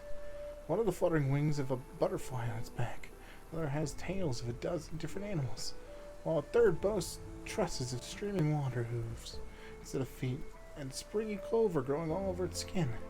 We have a visitor, claims one of the strange creatures, and immediately runs along to the stream, sending up moonlight's silvered splashes with every step. Where am I? Don't you know where you are? Asked the creature in amazement. There are plains of breathtaking beauty and plains of astonishing wonders. But only Elysium is woven from the craving for beauty, from the belief in wonders. This is where you are, in the most peaceful, most wonderful corner of the plain of boundless freedom. Who are you? We are Rosatzes, the children of freedom, says one of the creatures, carelessly swinging from the branches of a tree.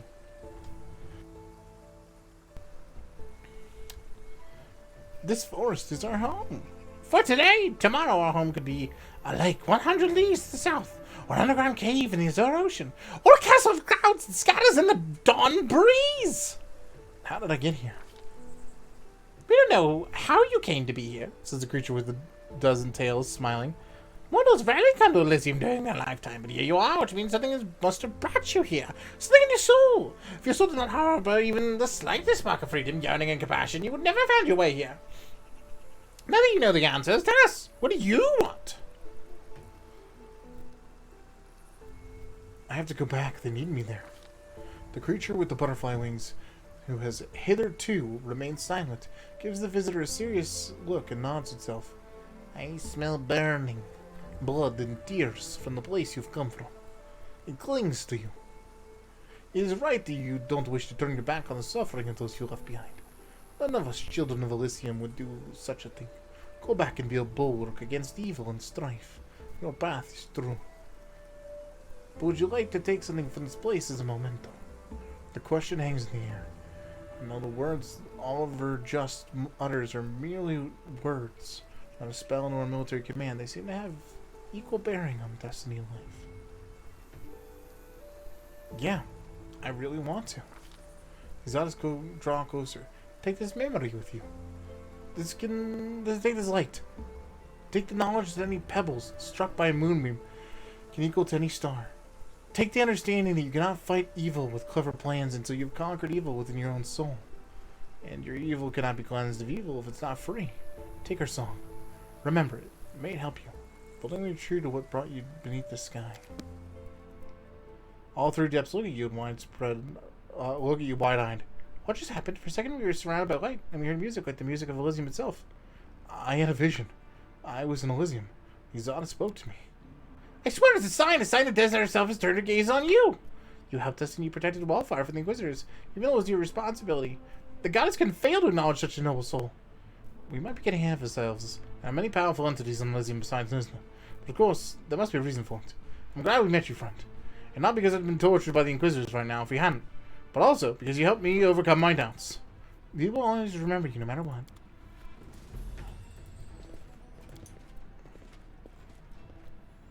And I got a wand to remove disease. Poggies. Chat, that makes me really happy. I think the only thing that could make me happier is how troll this is.